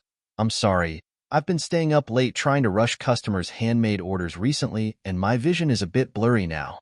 Tell me how much it costs and I'll pay you back." Fang Xiumin looked at the piece of clothing in her hands with a heartbroken expression and said mockingly, "It's over 10,000. How are you going to pay? You wouldn't be able to afford one of these even if you sold 100 of those cheap things you're making." "Xiaoting and I don't have much money at the moment, but when Mu Fan comes back," with an annoyed expression and flash of disdain in her eyes, Fang Xiumin waved her arm as if to ward off bad luck and said with a faux generous smile, "Forget it. With the miserable income that he brings in, he doesn't make enough to meet your living expenses every month, right? Don't worry about paying for this skirt. Otherwise, Jiahao would think that I'm giving Jejia trouble." At this moment, a pretty girl wearing a ladylike dress walked out of the house. Her gaze swept over Liang Wanjun slowly. "Auntie, you should hand wash every single piece of clothing in the future, in case you ruin anything else. Also, the washing machine's too loud and noisy. How can I study with that thing going on?" Fang Xiumin looked at her precious daughter and walked over anxiously. "Baby girl, what are you doing outside? You should be focusing on your studies right now." Fang Xiumin then turned to Yuan's mother, looking upset and apologetic. "Jejia, I'm so sorry. Henin's going to have her college entrance exam soon. It can't be too noisy or else she'll be distracted." We'll have to trouble Jejia to hand-wash all the clothes for the time being. We did have a nanny at home before and didn't need Jejia to do all this housework, but our family's gotten bigger and the expenses are high, so I had to fire the nanny. I have to take care and help Hanin with her studies, so I really don't have the time to do any of this. So sorry for troubling you. Jejia, you don't mind, right? Liang Wanjun pursed her lips. It's nothing. Let me handle it. Anyway, she didn't want to eat and live for free either and was willing to help with the washing and cooking since they all fell within her range of abilities. Liang Shirhan frowned when she heard that. Mom, why are you being so nice to her? She eats and lives here for free. She uses our stuff for free. So what if we're just asking her to wash a few pieces of clothing? I hate having outsiders in our house. It's so annoying. Fang Xiumin hurriedly soothed her. Be good, darling. I'll get her to stay away and avoid bothering you. Focus on preparing for your exams and don't get distracted. Please don't become like your cousin. Liang Shirhan gave her a look of disdain. Mom, are you kidding? How could you compare me with Yuanwan?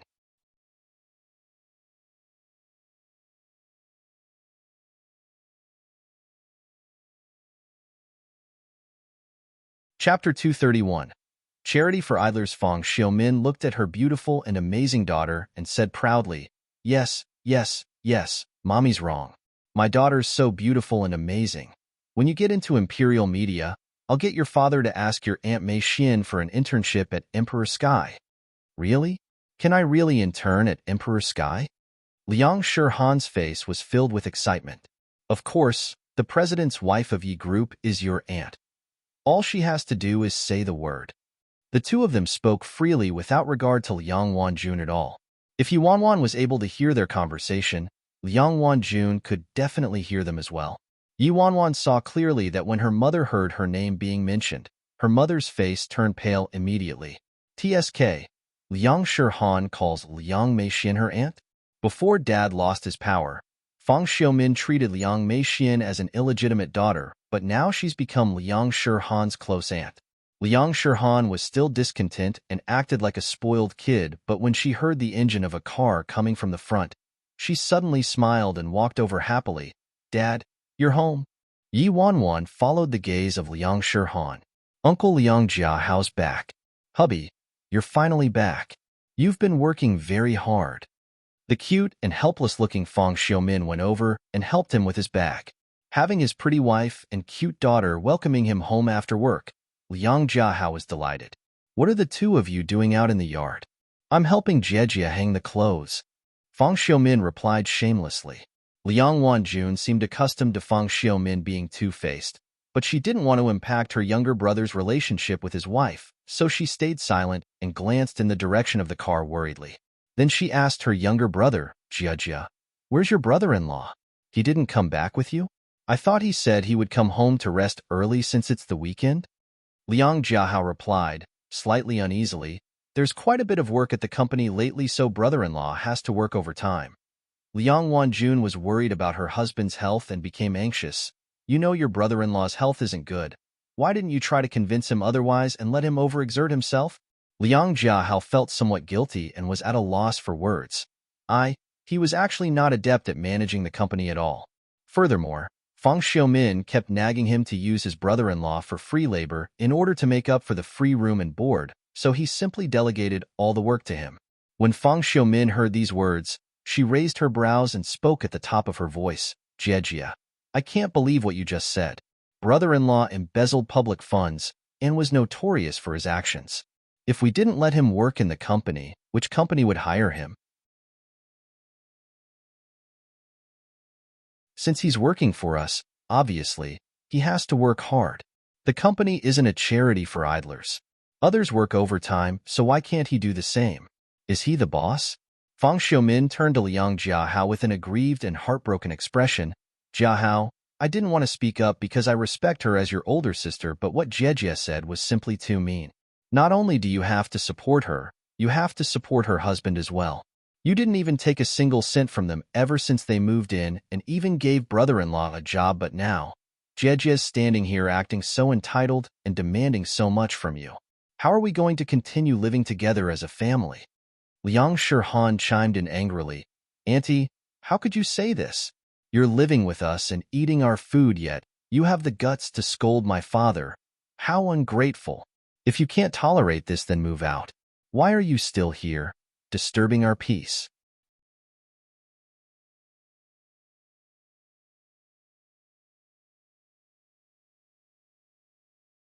Chapter 232. The kind of wealth fit for an entire nation. Liang Jiahao frowned. Henin, how could you speak to your auntie like that? And Xiaomin, you shouldn't spout nonsense. It's the truth. I'm not saying anything wrong, yet Daddy's scolding me. Liang Shihan, in complete disbelief from being reprimanded, ran away crying. Liang Jiahao, feeling the guilt from scolding his precious baby girl, turned to his sister helplessly. Jia, I've already done everything I could. Everyone in this family is relying on me, and I'm under a lot of pressure. This is the best I could do.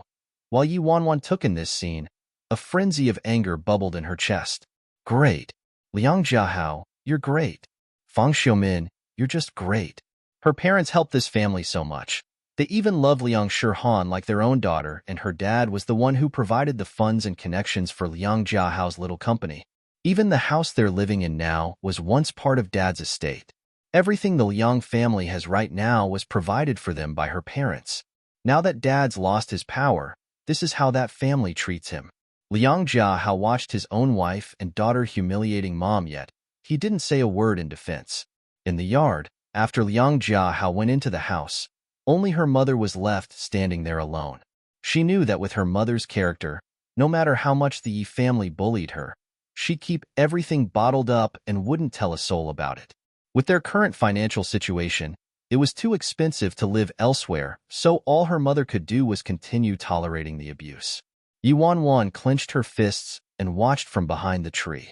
After a very long time, her mother slowly bent down and continued working with the clothes, hanging each piece up, one by one. Watching her mother's thin and sad figure, Yi Wanwan really wanted to rush over to her side. But what can I do even if I run over to her? Other than crying and begging Mom for forgiveness, other than letting her know how terrible I've been living, other than making her worry, I can't do anything else. I have to quickly get Mom and Dad out of this place, and not let them suffer a moment longer. Previously, she stubbornly maintained her image in front of Gu Yuze and spent the money her father had given her, using it to buy beautiful but useless things. Right now, I need money. Lots and lots of it.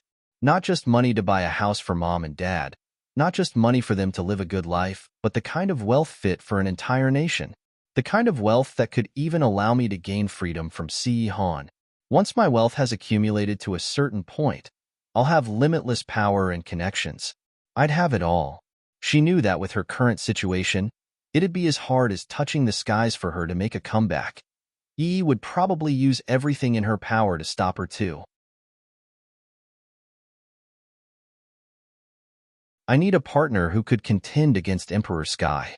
As the saying goes, the enemy of your enemy is your friend. Right now, the best choice would be Emperor Sky's archenemy, Worldwide Entertainment. However, why would a big company like Worldwide work with a nobody like me? I don't have the capital needed to make Worldwide consider working with me. Thankfully, the chance I've been waiting for will soon be here. Yi Wanwan concealed all these feelings, took out her phone, and read the latest bit of news about a popular artist from Worldwide on her radar.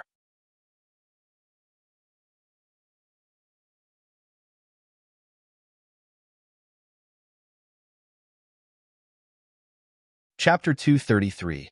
Monitor me closely. Not far from the villa, just as Sui mentally prepared for his own death, he finally saw Yi Wanwan walking out from the yard. He was so emotional, like he'd finally seen the light on Judgment Day. Yi Wanwan pulled the car door open and sat inside. One look at Sui's expression, and she knew what he was thinking. Yi Wanwan laughed. Housekeeper Su, I've said it before. Even if I cause trouble, I wouldn't do it on your shift. I'll definitely keep my word. Sui was quite touched after hearing that. He coughed lightly. Miss Yi, it's great that you've thought things through, but I really can't agree to your request. As long as you know your place, I think Master won't make things hard for you. Yi Wanwan replied, terrified. This isn't an issue of whether or not he'll make things difficult for me. With my current status, it's just hard for me to gain a footing in the C family. You should know this. In her past life, after Si Han found out she ran away with Gu Yuze, he immediately dragged her to the civil administration office to register for their marriage and announced her status in front of the entire Si family. What followed was naturally a unanimous objection from everybody. You on one side, it's fine. I know it's hard for you. In the Si house, you're the nicest to me, and I'm not an ungrateful person, so just think I'm returning the favor. Sui felt somewhat guilty after hearing that. Although his actions weren't as intense as Liu Ying's, he also hated and rejected Yu Wanwan and was prejudiced against her. Sui hesitated for a long while before finally relenting. How do you want me to help you? Seeing that Sui was convinced, Yu Wanwan spoke carefully. Actually, it's very simple. I just need you to monitor Si Han for me, like what he's doing to me. Take note of when it's inconvenient for me to interrupt, which days he's in a bad mood, what his likes and dislikes are, which girl he's close with, like Miss Qin Ruashi for instance. She likes your master, right?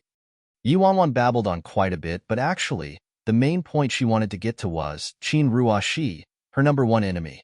Everything she said sounded fine until Sui heard the last sentence. Beads of cold sweat formed and he said, Miss Yi, I can help you with some of those things, but my hands are tied regarding Miss Ruai. How could I ever leak Master's personal matters? And this is related to Miss Ruashi. Got it, thanks, housekeeper Sue. Qin Rua, she definitely isn't someone I can easily shake up. But Yu Wanwan was already very satisfied with his answer. After Sui dropped off Yu Wanwan at Jean Garden, he reported to Si Han upstairs. Master, I already drove Miss Yi to her uncle's place, but she only stayed there for about 10 minutes before leaving. Got it? Anything else? Seeing that Sui hadn't immediately left after his report, Si Han looked up from his documents.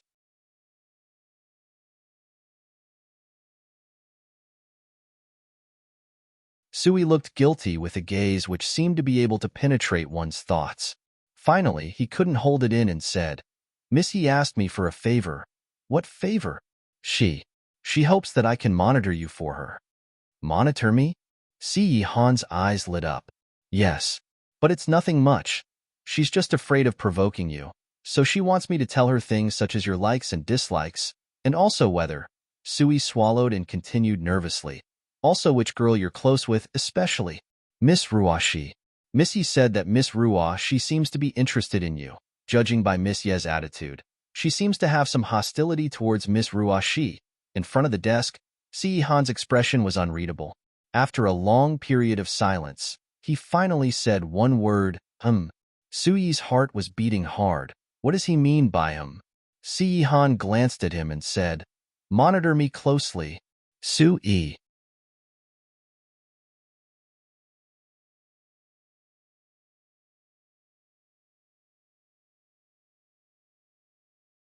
Chapter 234. As fat as a pig, Suyi's tears ended up flowing like a river as he left the room. Imagine me feeling so guilty for a second, troubled with trying to please both sides. In the end, I can't believe Master actually asked me to monitor him closely. Even when the subject of Miss Ruashi was touched upon, his master didn't seem to be mad at Yu Wanwan at all. I made a serious mistake. How could I forget that Master is now charging full speed towards becoming a complete fool?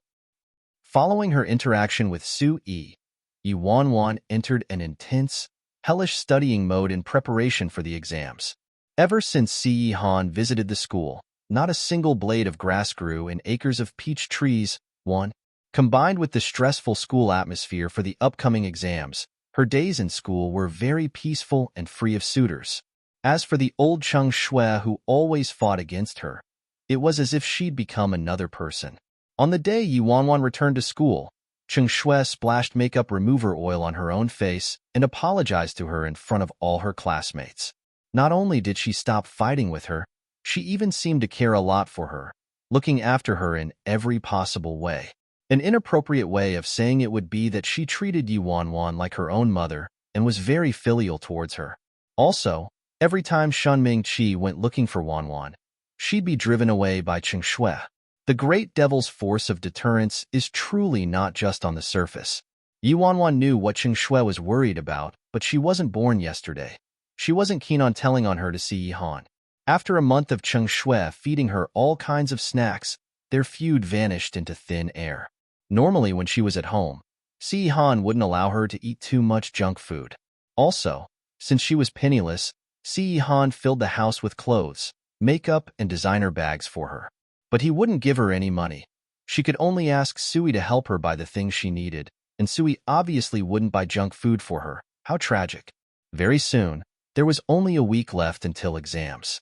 Before the end of school, the form teacher gave out the exam applications and instructed all the students to bring them home to get their parents to sign them. Yi Wanwan went to the usual spot to wait for Su Yi to pick her up, but Xia ended up tailing her to the spot as well. Yi Wanwan was stunned. Why are you following me? Although this guy had been quite well behaved recently, she still didn't dare to put her guard down. Xia followed behind unhurriedly. Can't I hitch a ride? When she got up, she realized that Si Han was in the back seat. This was probably because he finished work earlier today, so Sui picked him up before fetching her. Yi Wanwan sat down and explained, Xiaxia's hitching a ride. She immediately turned to Xia and said, sit at the front. It's too squished here. Xia looked at the back seat, spacious enough to hold a small meeting, and his eyes widened. He scoffed. Who wants to sit in the back? After Yi Wanwan got in, Si Han passed her a basket, and inside was a delicate and beautiful strawberry cake. Even though Si Han restricted her junk food consumption, he still prepared some desserts for her occasionally to make her happy. When Yi Wanwan saw what was inside, her eyes lit up instantly as she picked it up unabashed and prepared to gobble it whole. For me? Thanks. All throughout the school day, Xia watched her eating nonstop. He couldn't believe she was actually pigging out again now. His face turned extremely dark. Eat, eat, eat. Wait till you become as fat as a pig. Yi Wanwan rolled her eyes at him. So what? You think your uncle's as shallow as you? He wouldn't leave me even if I become any fatter. Again, he was being compared to Si Han. The veins on Xia's forehead popped out. He couldn't hold it in any longer, and suddenly, he sneered, Yi Wanwan, do you really think you're my aunt? The whole Si family, our whole circle, who doesn't know that my ninth aunt is Qin Ruashi?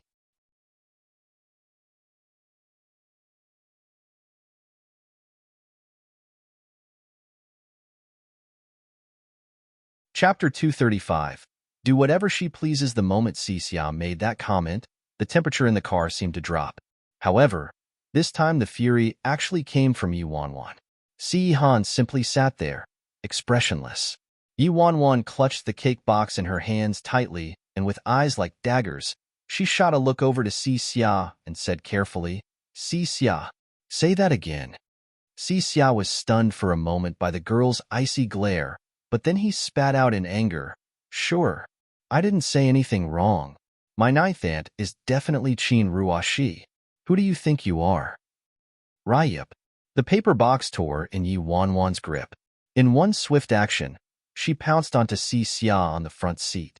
Yi Wanwan, you have the guts to beat me? Fuck. Don't beat my face. Stop it. Su Yi, who was driving, watched as the two brats fought. He was on the verge of crying. Young Master Xia, Miss Yi, stop fighting. Please stop fighting. It's dangerous. Why are you beating me? You can't change the facts even if you beat me to death. My ninth aunt is Qin Ruashi. Say that again. Say that again. Yi Wanwan clawed at him. Let me tell you, I will never let Qin Ruashi become Mrs. C even if I have to feed my conscience to the dogs. The two of them couldn't be stopped. Sui was at a loss. At this moment, Yi Wanwan's felt an arm reach around her waist.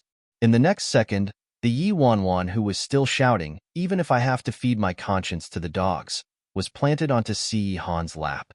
Yi Wanwan wanted to charge forward again but was pressed down forcefully. Following this, a voice as deep as a cello resounded next to her ear. Be good. Don't insult yourself. Don't call yourself a dog. I wasn't insulting myself. Don't call myself a dog? Yi Wanwan was stunned, then realized what Si Han meant. After she realized what he said, her fretful heart seemed to calm down quite a bit. Yi Wanwan lifted her head and said to Si Han, "You're not allowed to marry Qin Ruoshi. In her past life, this woman nearly drove her crazy and she even killed Great White." Yi Wanwan felt like her emotions had spiraled completely out of control thanks to that brat. Xia. She rubbed her forehead and sulked. "Forget it. It's your freedom to choose who you want to marry." Si Han looked at her with darkened eyes and spoke after a long while. "I don't need freedom." Yi Wanwan was a little surprised by his reply. "You like being monitored by someone?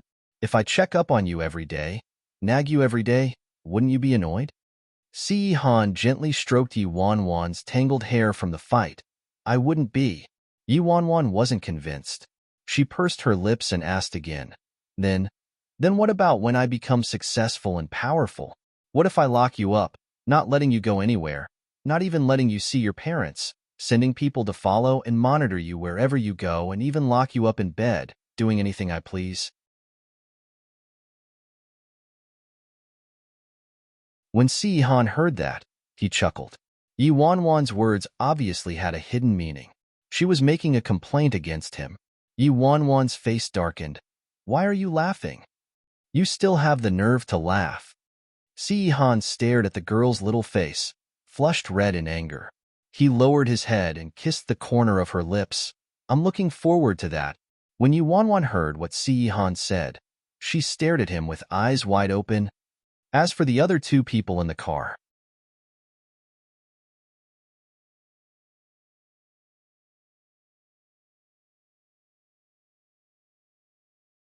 Yi Wanwan was completely stunned by a certain pervert.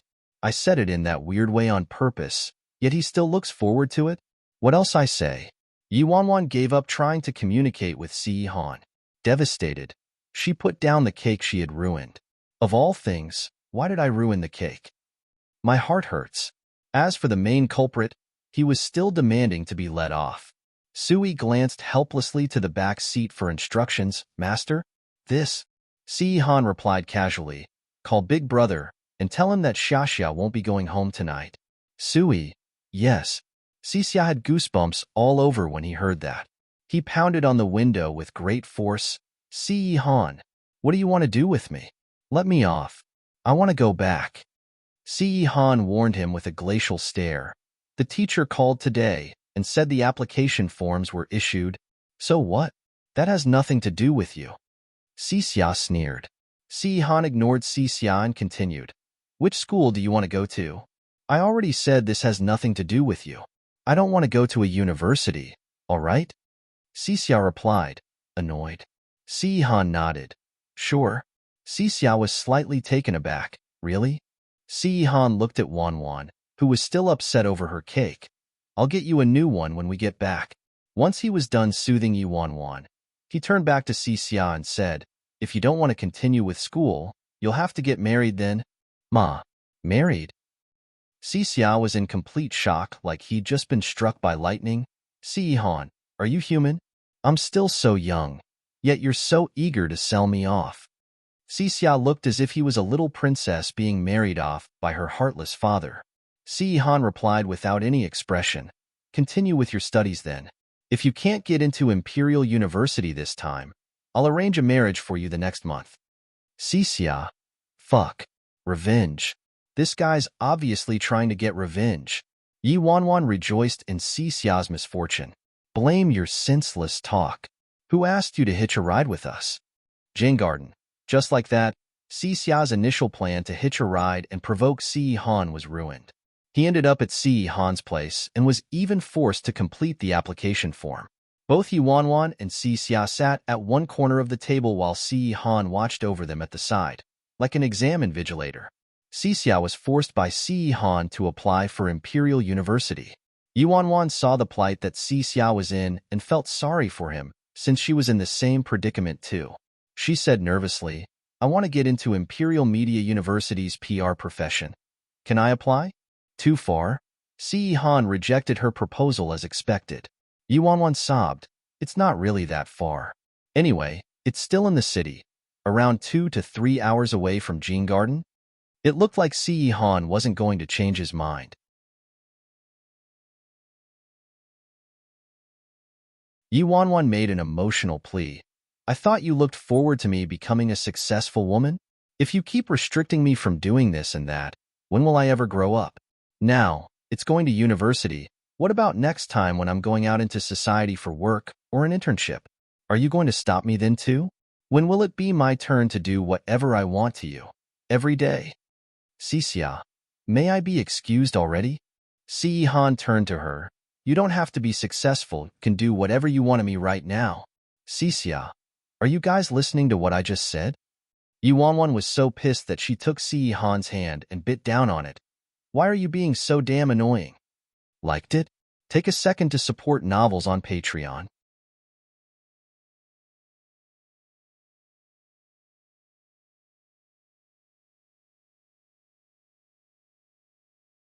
Frustrated that he couldn't get away, Cixia decided to stir up some trouble. When he heard what Yuanwan said, he nodded in agreement. Right?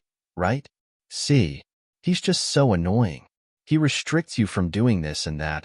There's nobody more annoying than him. Han turned towards Cixia with piercing cold eyes.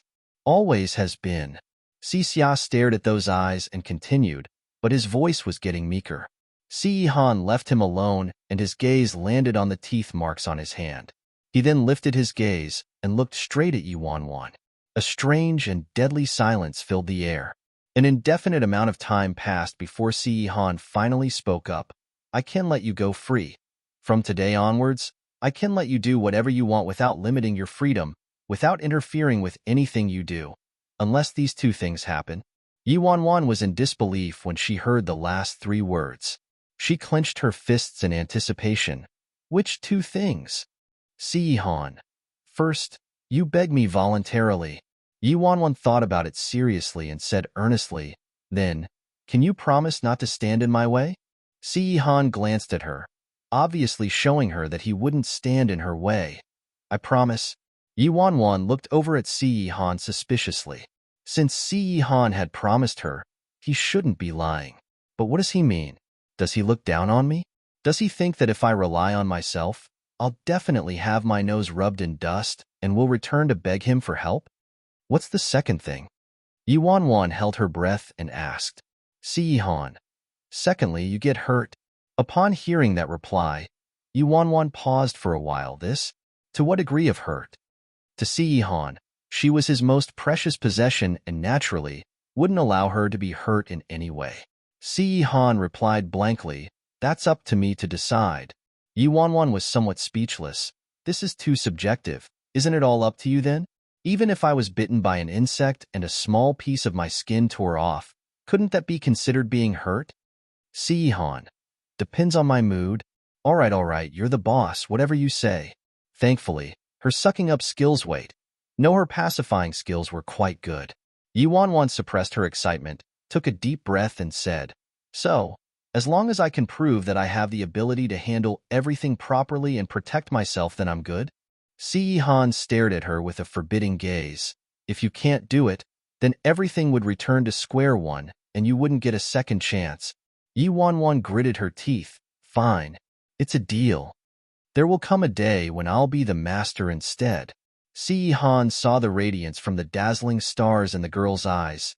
Don't get too ahead of yourself. I still have some requests. What other requests? Yuanwan asked carefully. I knew it wouldn't be so easy.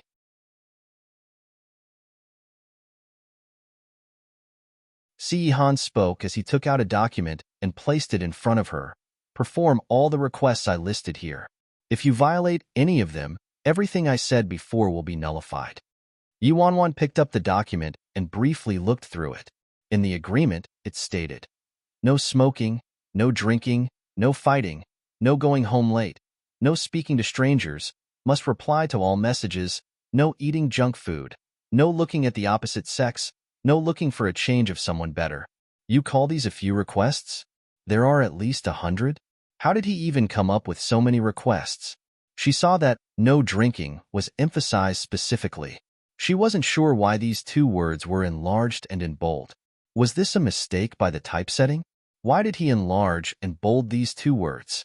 Shouldn't he have enlarged and bolded the words, looking for a change of someone better? Also, what the hell does he mean by no fighting? Does a weak girl like me look like I can fight? Although there were really so many requests that her eyes were going blurry, being able to do whatever she wanted freely was worth it. Initially, she was prepared to throw a tantrum, but the outcome today was undoubtedly the best she could have expected. Sure, sure, sure. Whatever you say. You're the best. I love you the most. Yi Wanwan, who had just bitten him and said she hated him, suddenly had a 180-degree change in her attitude. Xia, who failed terribly in his mission to stir up trouble, was completely dumbfounded. Why? How did everything end up like this?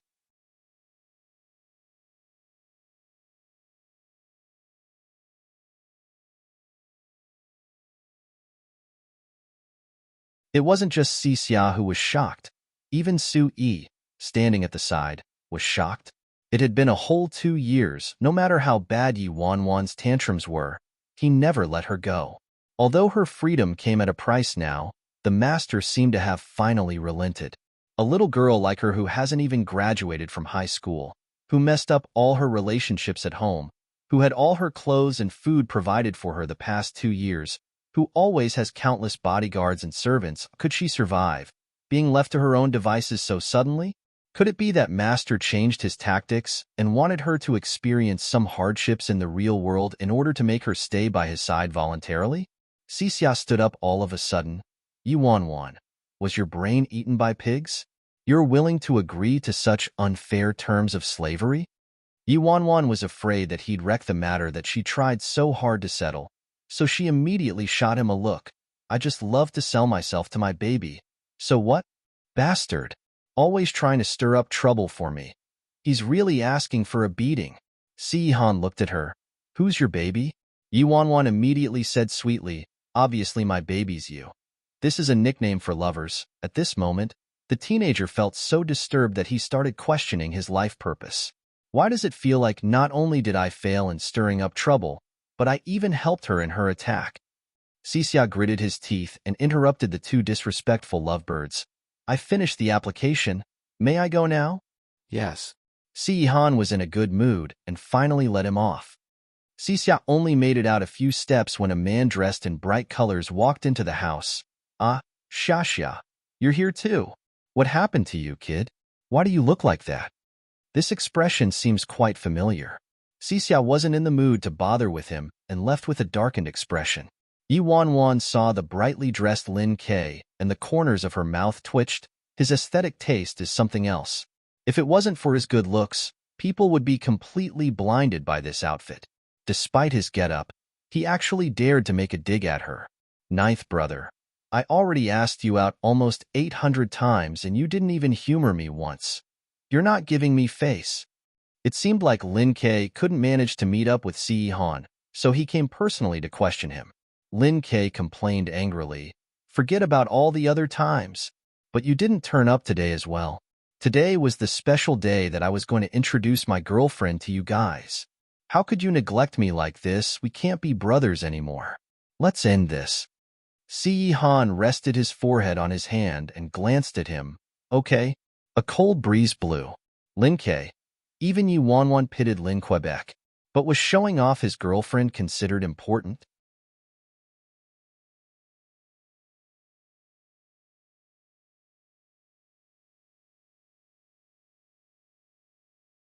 He changed girlfriends as often as he changed his clothes. Lin Ke was in tears as he lamented, you're heartless and shameless. How could you treat me like this? You abandoned me for an entire month. What are you so busy with all the time? Han didn't even lift his head and continued making marks on the practice booklet with his red pen. My girlfriend has her major exams coming up, so I won't be attending any social functions for now. Lin Ke was stunned. Then he realized what Han was holding. It was a math practice book, and all the red ticks and comments were all Han's handwriting. Lin Ke was in a daze for a long while before cursing, damn. He finally knew why Xia's expression was so familiar. It's the abused look of a single dog. He hadn't had a girlfriend in a long time because he found relationships boring.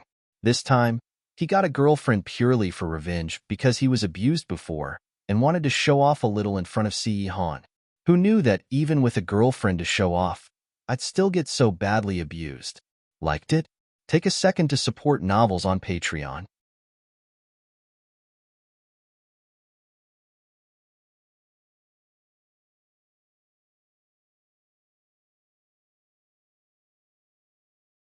Lin Kei also left in anger, just like Xia did. Yi Wanwan looked at Si Han in a perplexed manner and asked, "You've been home these past few days just so you could tutor me?" When she heard what Lin Kei said, she recalled that Si Han had indeed been home before 8 p.m. and hadn't returned late lately. Si Han didn't deny it and gave her a meaningful look. "I did it to prevent a certain someone from being unsatisfied with my tutoring and demanding a refund." Yi Wanwan had a look of guilt, being exposed like that. Why? Why would I? I really had been thinking about getting a refund, though. After she completed the application form, Yi Wanwan funneled all her energy into the final sprint of studying before the exams. In the blink of an eye, it was the night before college entrance exams. Si Han had already fallen asleep next to her, but Yi Wanwan was overcome with anxiety for the exams the next day and was tossing around in bed, unable to fall asleep. Unknowingly, I've been sleeping with Si Han for almost a month already. I've come a long way from the beginning when I was so scared. Now look at me today, when I'm actually able to view myself as a pillow for him. When Si Han says sleep, he really means sleep, and he actually treats sleep very seriously. Other than not being used to sleeping in such an intimate position, everything else is fine. And since tomorrow is the day of my exams, this will be the last night of paying my tuition fees. Probably because Yi Wanwan was restless in bed that night. Si Han's fluttery lashes trembled as he slowly opened his eyes. In the dark, that pair of mysterious eyes stared at the girl in his embrace. Then he lowered his head and kissed her on her lips. Yi Wanwan, who was tossing around, suddenly felt softness and warmth on her lips. Her eyes widened. "You woke me up." The man's tone had an obvious tinge of anger in it. "I'm dead meat. I actually woke him up by accident. The great devil's temper when he gets up. Terrifying."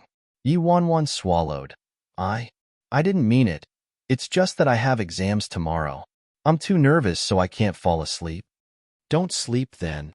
The moment he said that, he wrapped her up tightly around him and started to plant kisses on her forehead, eyes, lips, collarbone.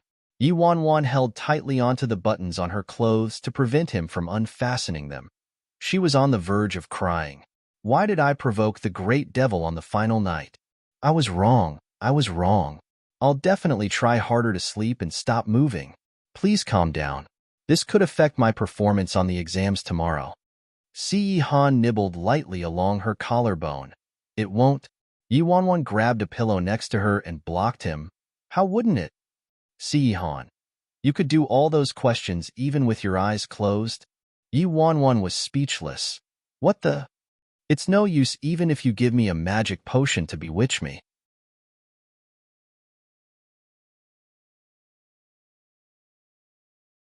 Yi Wanwan took advantage of the fact that he was still groggy from his sleep. She quickly rolled to the side of the bed. He stared unhappily at Yi Wanwan, who had just escaped his clutches. The gloominess in his eyes increased and loomed with danger as he warned, "Come here. I'm no fool.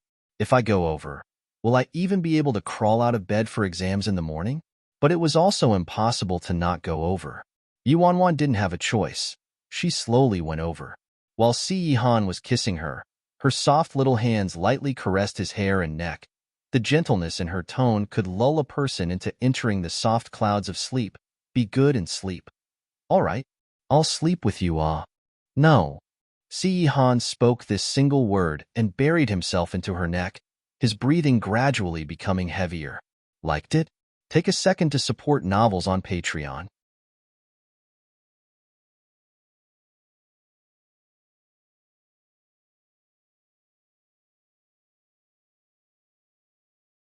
When she felt that Si Han was no longer moving, Yi Wanwan blinked, then blinked again.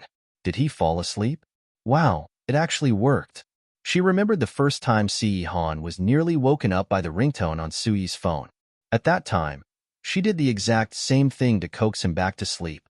This time around, she had given it a try in a moment of desperation, and it actually worked. Thank goodness, thank goodness. That almost scared me to death. It was becoming more and more peculiar. Si Han had a serious case of insomnia in her previous life. It was so serious that it was beyond cure. How come he's able to fall asleep so easily in this life?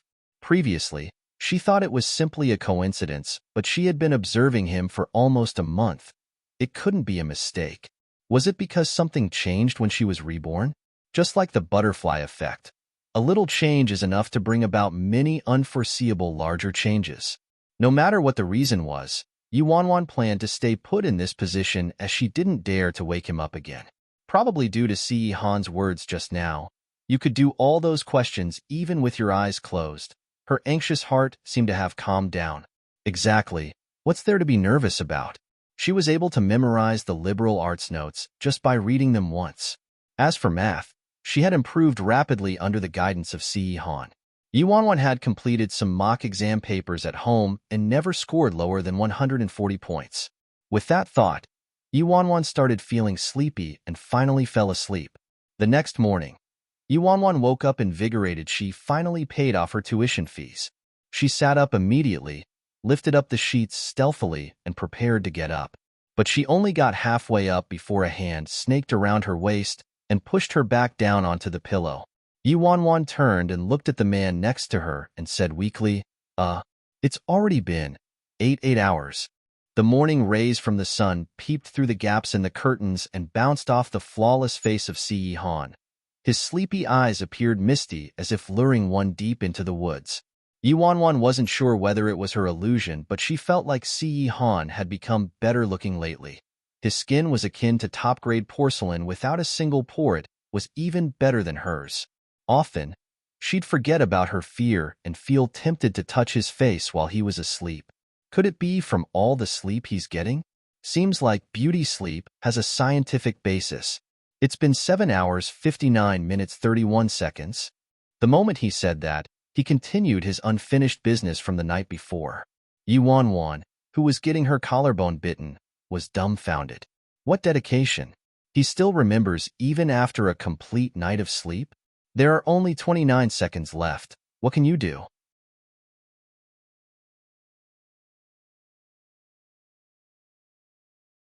Yuanwan raised her arm discreetly. This time, he didn't wait for Yuanwan to do the same old trick with her arm and immediately forced it down on the pillow. He narrowed his icy cold yet terrifying eyes, lowered his head and kissed her ferociously, bringing about a taste of his punishment. Just as Yuanwan was scared out of her wits, the clock on the wall rang with a da, and it finally pointed at 6 o'clock sharp. When Yuanwan regained her senses from the lack of air and dizziness, she realized Si Han was already out of bed, had removed his pajamas, and was in the process of changing into his clothes. He wore black pants and a white shirt with buttons fastened all the way to the top.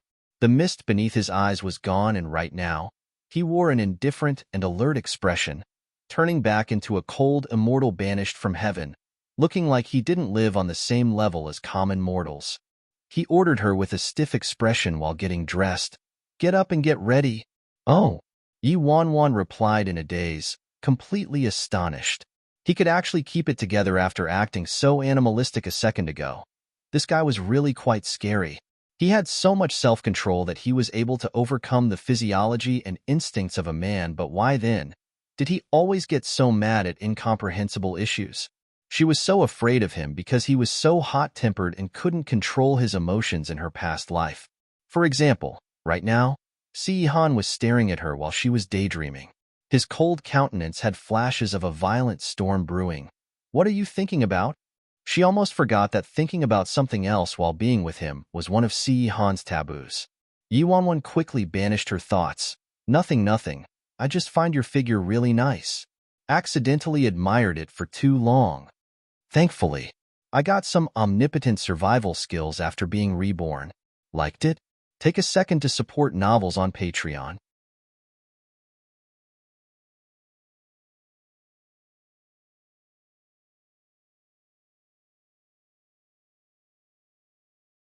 After she finished her breakfast and prepared everything, Yuanwan got ready to leave the house.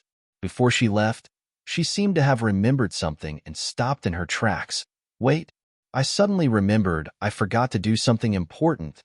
She dashed off like a streak of vapor to the yard and took a few light steps towards the white figure lying under the tree. Lately, even though Great White had been at the Jean Garden quite often, Si-Han hadn't allowed her to keep playing with it. His reason was supported by the idiom excessive attention to trivialities saps the will, meaning it would affect her studies if she kept obsessing over Great White. Thankfully, she was about to end this ordeal and would be able to play with Great White once her summer holiday began. Great White seemed to have felt someone was approaching. His ears twitched, but he didn't care to move and continued to lie there lazily, wagging his tail leisurely. 3 steps, 2 steps, 1 step. Great White, give me some of your domineering spirit so that I can have a big kill later. Yuanwan obviously didn't mean that she wanted to kill the paper literally, but she meant it figuratively, meaning that she would ace the exams. Yuanwan took a deep breath. When the white tiger wasn't paying attention, she quickly stroked its body, turned around and ran away immediately. Si-Han watching nearby. Her important thing was actually to touch Si Lu-te. The corners of Su Yi's mouth twitched as he saw the vulgar actions of Yuanwan trying to leech off the great powers of the tiger. He realized Yuanwan really liked Si Lu-te. The meaning of Si Lu-te's name was slaughter, and this white tiger was just as its name suggested. This breed was aggressive and great at fighting. Furthermore, it had gone through intensive and gruesome training from a young age, so its temperament was even more ferocious. He wouldn't be surprised if Yuanwan was afraid of it. But right now, Yuanwan actually said that she wanted some of its domineering spirit so she could have a big kill. If she didn't really like him, she would never have been able to say something like that. Si-Han accompanied her to the exam hall personally. After they arrived, all they saw was a horde of parents dropping their children off. The parents were all nagging and cheering for their children lovingly and sending their children into the hall. I'm heading in. Yuanwan unfastened the seatbelt and prepared to take off. Wait, Si-Han suddenly called out to her. Yuanwan paused and turned to Si-Han. Could it be that he wants to encourage and cheer me on too? Hand in your exam early. Don't waste time, Si-Han said. Yuanwan was at a loss for words. Other students' parents were nagging at them to not hand in their exams early and check them through a couple times before submitting them, but he wanted her to do the exact opposite. Truly, there's no harm if there's no comparison.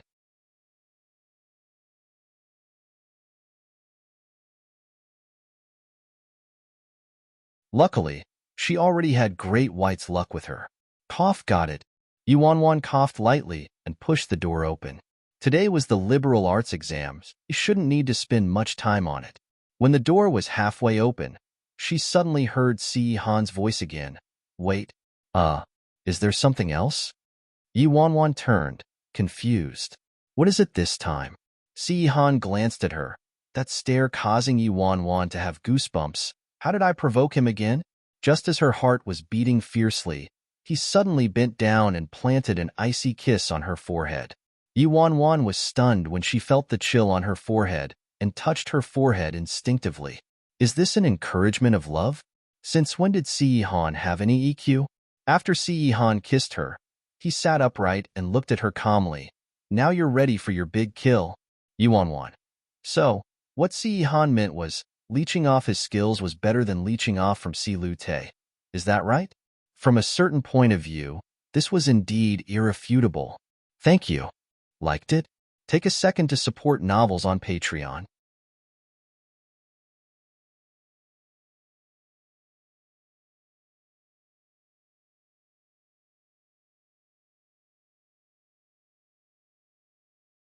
Yuanwan got off the car. Before she entered the exam hall, she sent a text to Yimu Fan. Guji, shall we meet after my exams are over? When she texted her brother about what happened to Shin Ming-chi at school before, her brother didn't reply at all, nor did he answer her calls. The text message today was no different, like a rock sinking into the big sea. Yuanwan waited a while before finally deciding to switch her phone off and empty all the rubbish thoughts in her head. She took a deep breath and walked into the exam hall. Forget it.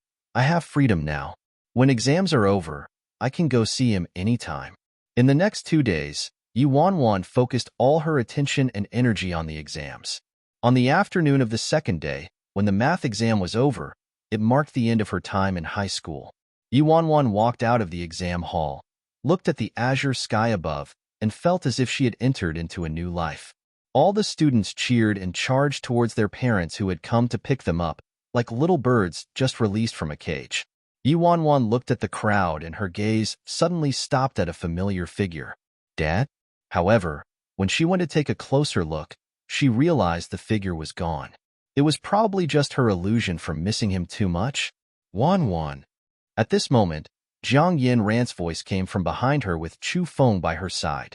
The two of them coincidentally had exams in the same school at the exam hall upstairs. Wanwan, yeah. How did you do? Bet you did well. Chu Feng asked excitedly. It was all right. What about you guys? Yi Wanwan asked. Chu Feng shook his head, slightly embarrassed. I left the last math question blank. It was too twisted. I've never seen a question like that before. Everyone was debating whether it was even covered in our syllabus. Yi Wanwan coughed lightly. Was it really that difficult? Actually, it was covered in the syllabus. The question was merely a few chapters merged together to form a big question. Compared to the challenging as hell questions Si Han gave her, this was nothing. At first, she just wanted to get an average grade. As long as her math didn't pull down the other grades, it shouldn't be a problem for her to enter Imperial Media with her liberal arts grade. But her tutor was too dedicated to his job. He went through every single question with her, from simple to average to challenging ones. Noticing that Jiang Yin Ran didn't look too good, Yi Wanwan asked with concern, "What's wrong, Yin Ran? Did the exam not go well for you?" Jiang Yin Ran stared at the screen on her phone and shook her head, looking listless, and, "No." The moment she replied, tears started flowing. Yi Wanwan was taken aback. "Why are you crying? What happened?" Jiang Yin Ran jumped into her arms and sobbed. "How could this be?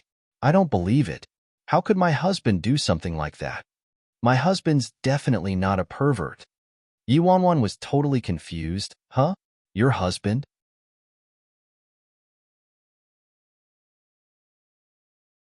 Chu Feng? What did he do? Chu Feng felt so aggrieved that his face was nearly melted and contorted by the sun. Wanwan, yeah? Yin Ran wasn't referring to me, she's talking about her idol, Han Xianyu. Oh, so that's what happened. Yi Wanwan was surprised when she heard these three words, Han Xianyu. Something happened to Han Xianyu already? So fast? In her memory, this was supposed to happen within these few days, so she'd been paying extra attention to the news. Who knew that superfan, Jiang Yin Ran, would hear about the news before her? Yi Wanwan turned on her phone and headed to some popular websites. She saw that a few hours ago, while they were writing their exams, posted on every website was a piece of explosive news. Asia's most popular prince is actually a PA. Do. File.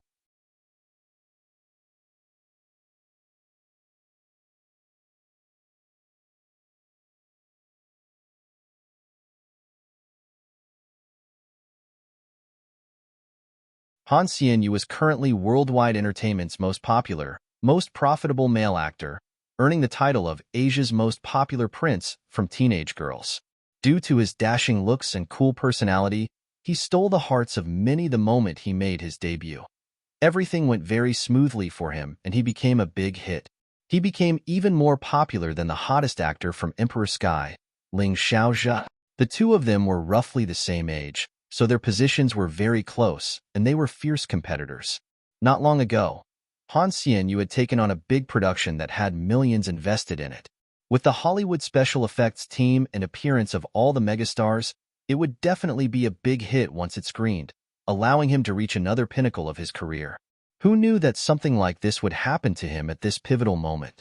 If Han Xianyu's career was over, all the movies in his hands would go to Ling Xiaozhe for sure. Including any major financial backing he had, they would take the first chance to split the money and leave.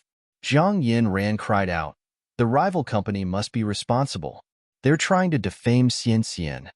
Chu Feng muttered softly, "But there are testimonies from the little girl and her parents." Jiang Yin Ran immediately looked up from Yi Wanwan's embrace and glared at him. "So what if there are testimonies? Couldn't they be lying?" Chu Feng's voice became meeker. "But they also found the evidence of sleeping pills in the child's body." Jiang Yin Ran's eyes were on the verge of spitting fire. That can't prove my husband was the one who fed them to her. Is there any evidence? Did anybody witness it? Chu Feng instantly nodded his head like a rattle drum. Yes, yes, yes. It must be fake. Your husband has been so warm and charitable.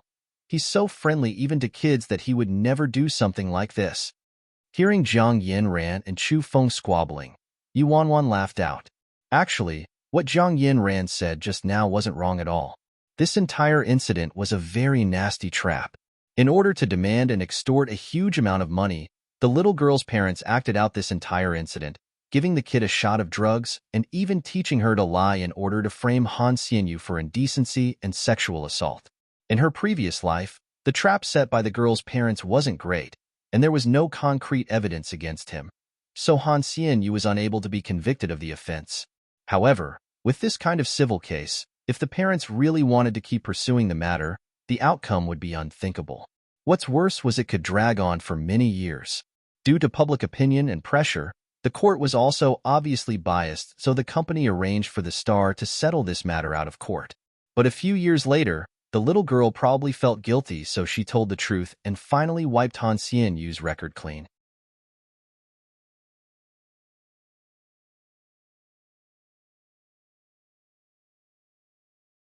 But his career had already taken a dive because of the scandal. A shining star had fallen just like that. Although Han Xianyu was an actor from the rival company, Yu Wanwan's impression of him wasn't too bad. It was rare to find a popular novice who looked good and was also great at acting. Even her father praised him. Actually, she considered giving him a warning before everything unfolded, but thought it was unrealistic. After all, she knew about this only because she had already lived out the future. Since other people didn't know about it, if she really warned him, it would sound quite ridiculous. Zhang Yinran panicked. What should we do? So many people believe that girl and her parents. They even said Xianxian held charity balls and invited young kids to attend so he could molest those young girls. How could they make such baseless speculations? It's too much. Liked it? Take a second to support novels on Patreon.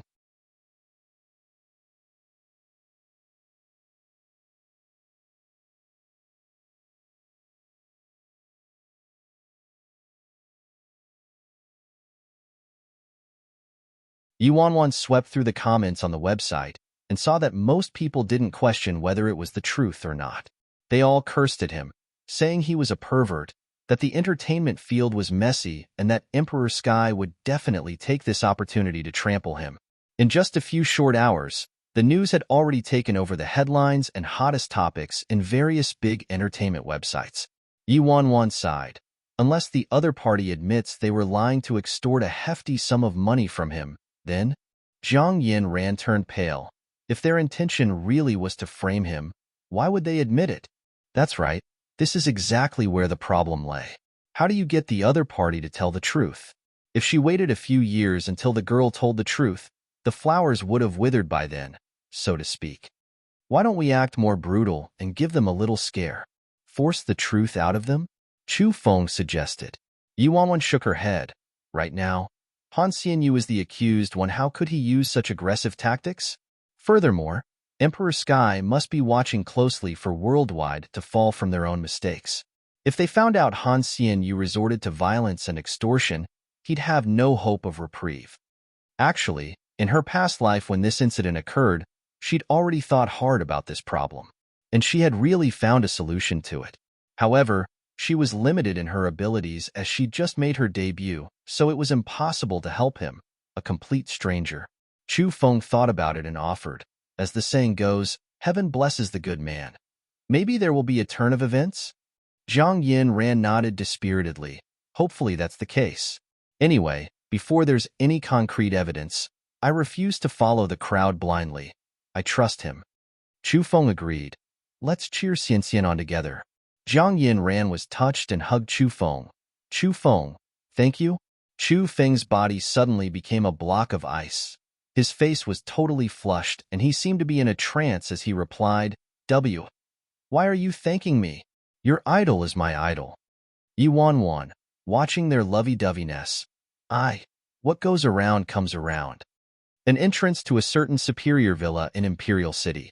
A large horde of reporters crowded around Han Xianyu and his manager the moment he stepped out of his caregiver's car.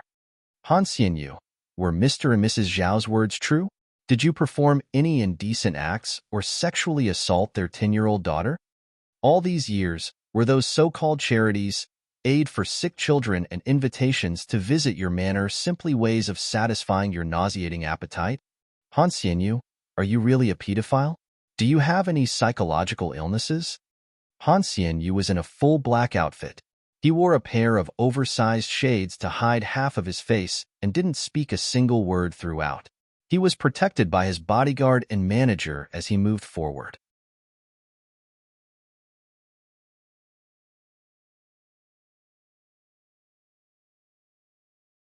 His manager raised his arms to block a few reporters who stuck their microphones in Han Xianyu's face. He raised his voice. Please make way. Please make way, everyone. The wise man knows that he knows nothing while the fool thinks he knows it all. We will give a satisfactory answer to all these questions once the truth is out. At this moment, one of the reporters pulled out a large photograph furiously and shouted in a piercing voice. The wise man knows that he knows nothing while the fool thinks he knows it all? How do you explain all these pictures? Many kids were in your private bedroom and laid in your bed. Can we say that you not only violated and sexually assaulted one child, but many others as well? Actually, the photo the reporter pulled out was no secret, had been published to the media by the company itself. Liked it? Take a second to support novels on Patreon.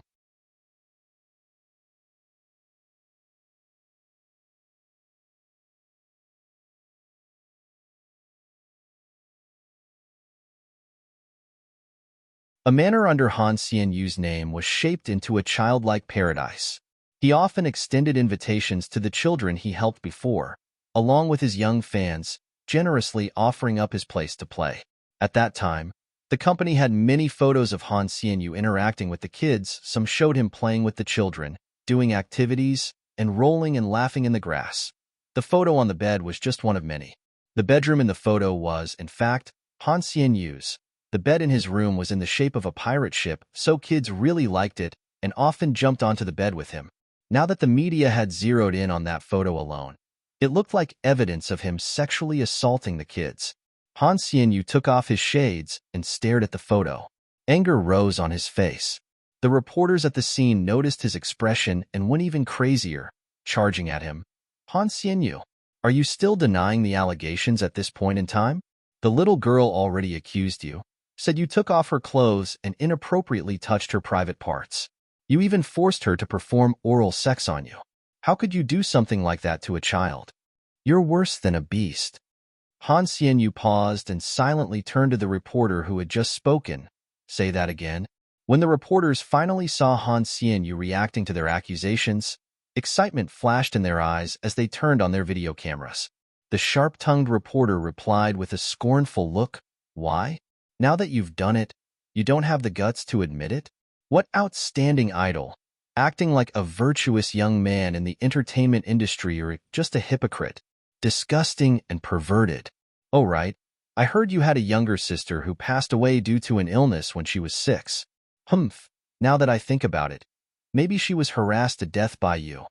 The moment the reporter said that, a howl akin to a pig getting slaughtered resounded. Han Xianyu delivered a punch to his face. Everyone started shouting at the scene. It was total chaos. He punched someone. Han Xianyu punched someone. He actually punched a reporter. The reporter pushed his buttons too far and angered him. He's too much. Stop. Xianyu, are you insane? Despair and astonishment filled his manager's face. But Han Xianyu had already lost all sense of rationality. The manager and bodyguard couldn't hold him back and could only watch as he pummeled the reporter on the ground, punching him continuously. This entire scene was recorded by all the reporters present. In the end, all the security guards were called in and finally managed to disperse the chaotic crowd. The reporter rubbed his severely bruised and swollen face as he glared at Han Xianyu fiercely. Han Xianyu, just you wait. Justice will prevail. I'll definitely be the one to reveal your true colors. After the chaos, he finally returned home.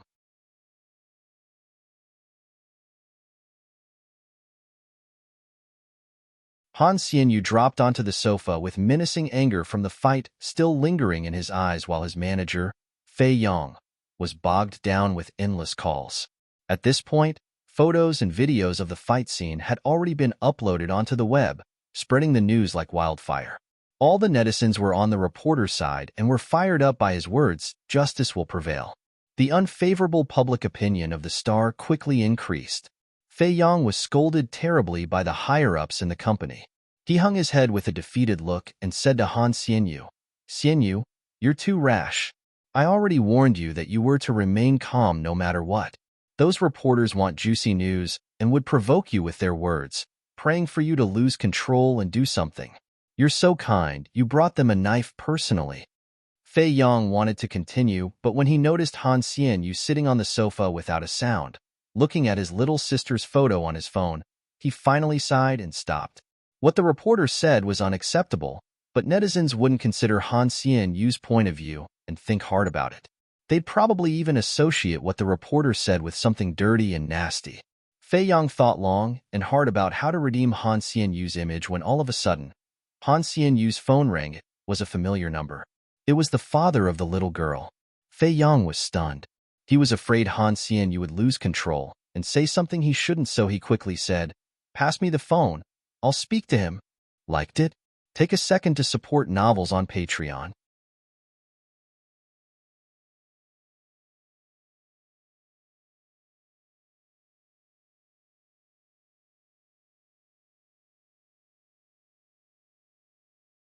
Have you received a summons from the court? The piercingly cold voice of the little girl's father came through the receiver. "I'm Han Xianyu's manager, Fei Yong. Zhao Yong, just let us know how much money you want. We'll give it to you as long as you tell the truth to the media." Fei Yong pressed the recording button and tried to pry the truth out of him to be used as evidence. When the man over the phone heard what he said, he was silent for a moment. Then he replied with an extreme rage in his voice, "Bullshit. What do you mean by that? Han Xianyu is a pedophile. He's a pervert. Even if he has money, he can't get away with being morally corrupt, running wild and turning facts upside down." Who exactly is the one turning facts upside down? Fei Yong finally understood how Han Xianyu felt when he lost control. He took a deep breath and replied, "Zhao Yong, when your daughter was very ill, her medical bills were all paid for by Han Xianyu. How could you accuse him like that? How can you live with yourself? So just because Han Xianyu helped my daughter with her medical bills, I have to let him violate her? You." Fei Yong never expected the man to be this shameless. Not only was Fei Yong unable to pry out the truth from Zhao Yong was acting so indignant and angry to the death. In order to satisfy his selfish desires, Han Xianyu took advantage of my little daughter. He's a bastard. At this moment, Han Xianyu grabbed the phone away from Fei Yong and said, enunciating each word clearly, "Let me tell you, there's no use even if you sue me. I won't give you a single cent." The man over the phone sneered, "Sure, Han Xianyu. Since you're not feeling remorseful for your actions at all, we'll see what happens." After Yi Wanwan left Chu Feng and Jiang Yin ran, she checked her message inbox. In her inbox, the last message was still the one she sent the day before asking her older brother out. He hadn't replied. The corners of Yi Wanwan's lips curled upwards as a spark ignited in her eyes. "You really want to push me to the extreme, don't you?" Yi Wanwan sent another text over leisurely. "Call me within 10 minutes. Otherwise, the little video clips of you sleeping around with hot girls and famous models will be sent to Shanmeng Chi's email inbox." After she sent the text, Yi Wanwan stood at the same spot and counted in her heart. 1, 2, 3, 4, 5, 6. The moment she reached 9, her phone rang and on the screen were the words, "The unrivaled and most handsome guy in the world." She jumped with shock. Yi Wanwan picked up the phone slowly. "Hello? Yi Wanwan. Don't you dare." The exasperated voice of Yi Mu Fan came through the receiver. Yi Wanwan giggled. "Oh, this busy man finally has the time to call back? Why wouldn't I dare? Anyway, a person like me is capable of anything, right?" Yi Mu Fan gritted his teeth. "How could you have those video clips?"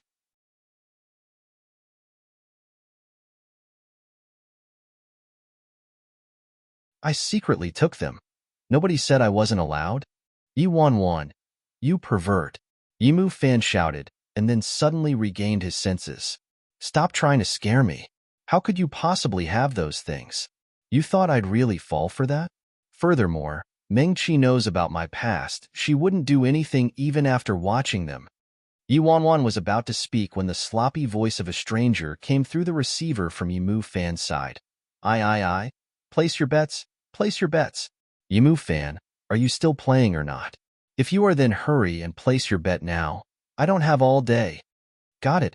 Stop rushing me. I'll be there soon. Yimu Fan replied, annoyed. Yi-Wan-Wan heard the noise on Yimu Fan's side and her face changed. Yimu Fan, you're gambling again? Liked it? Take a second to support novels on Patreon. You're tuning in to the Romance Rendezvous YouTube channel.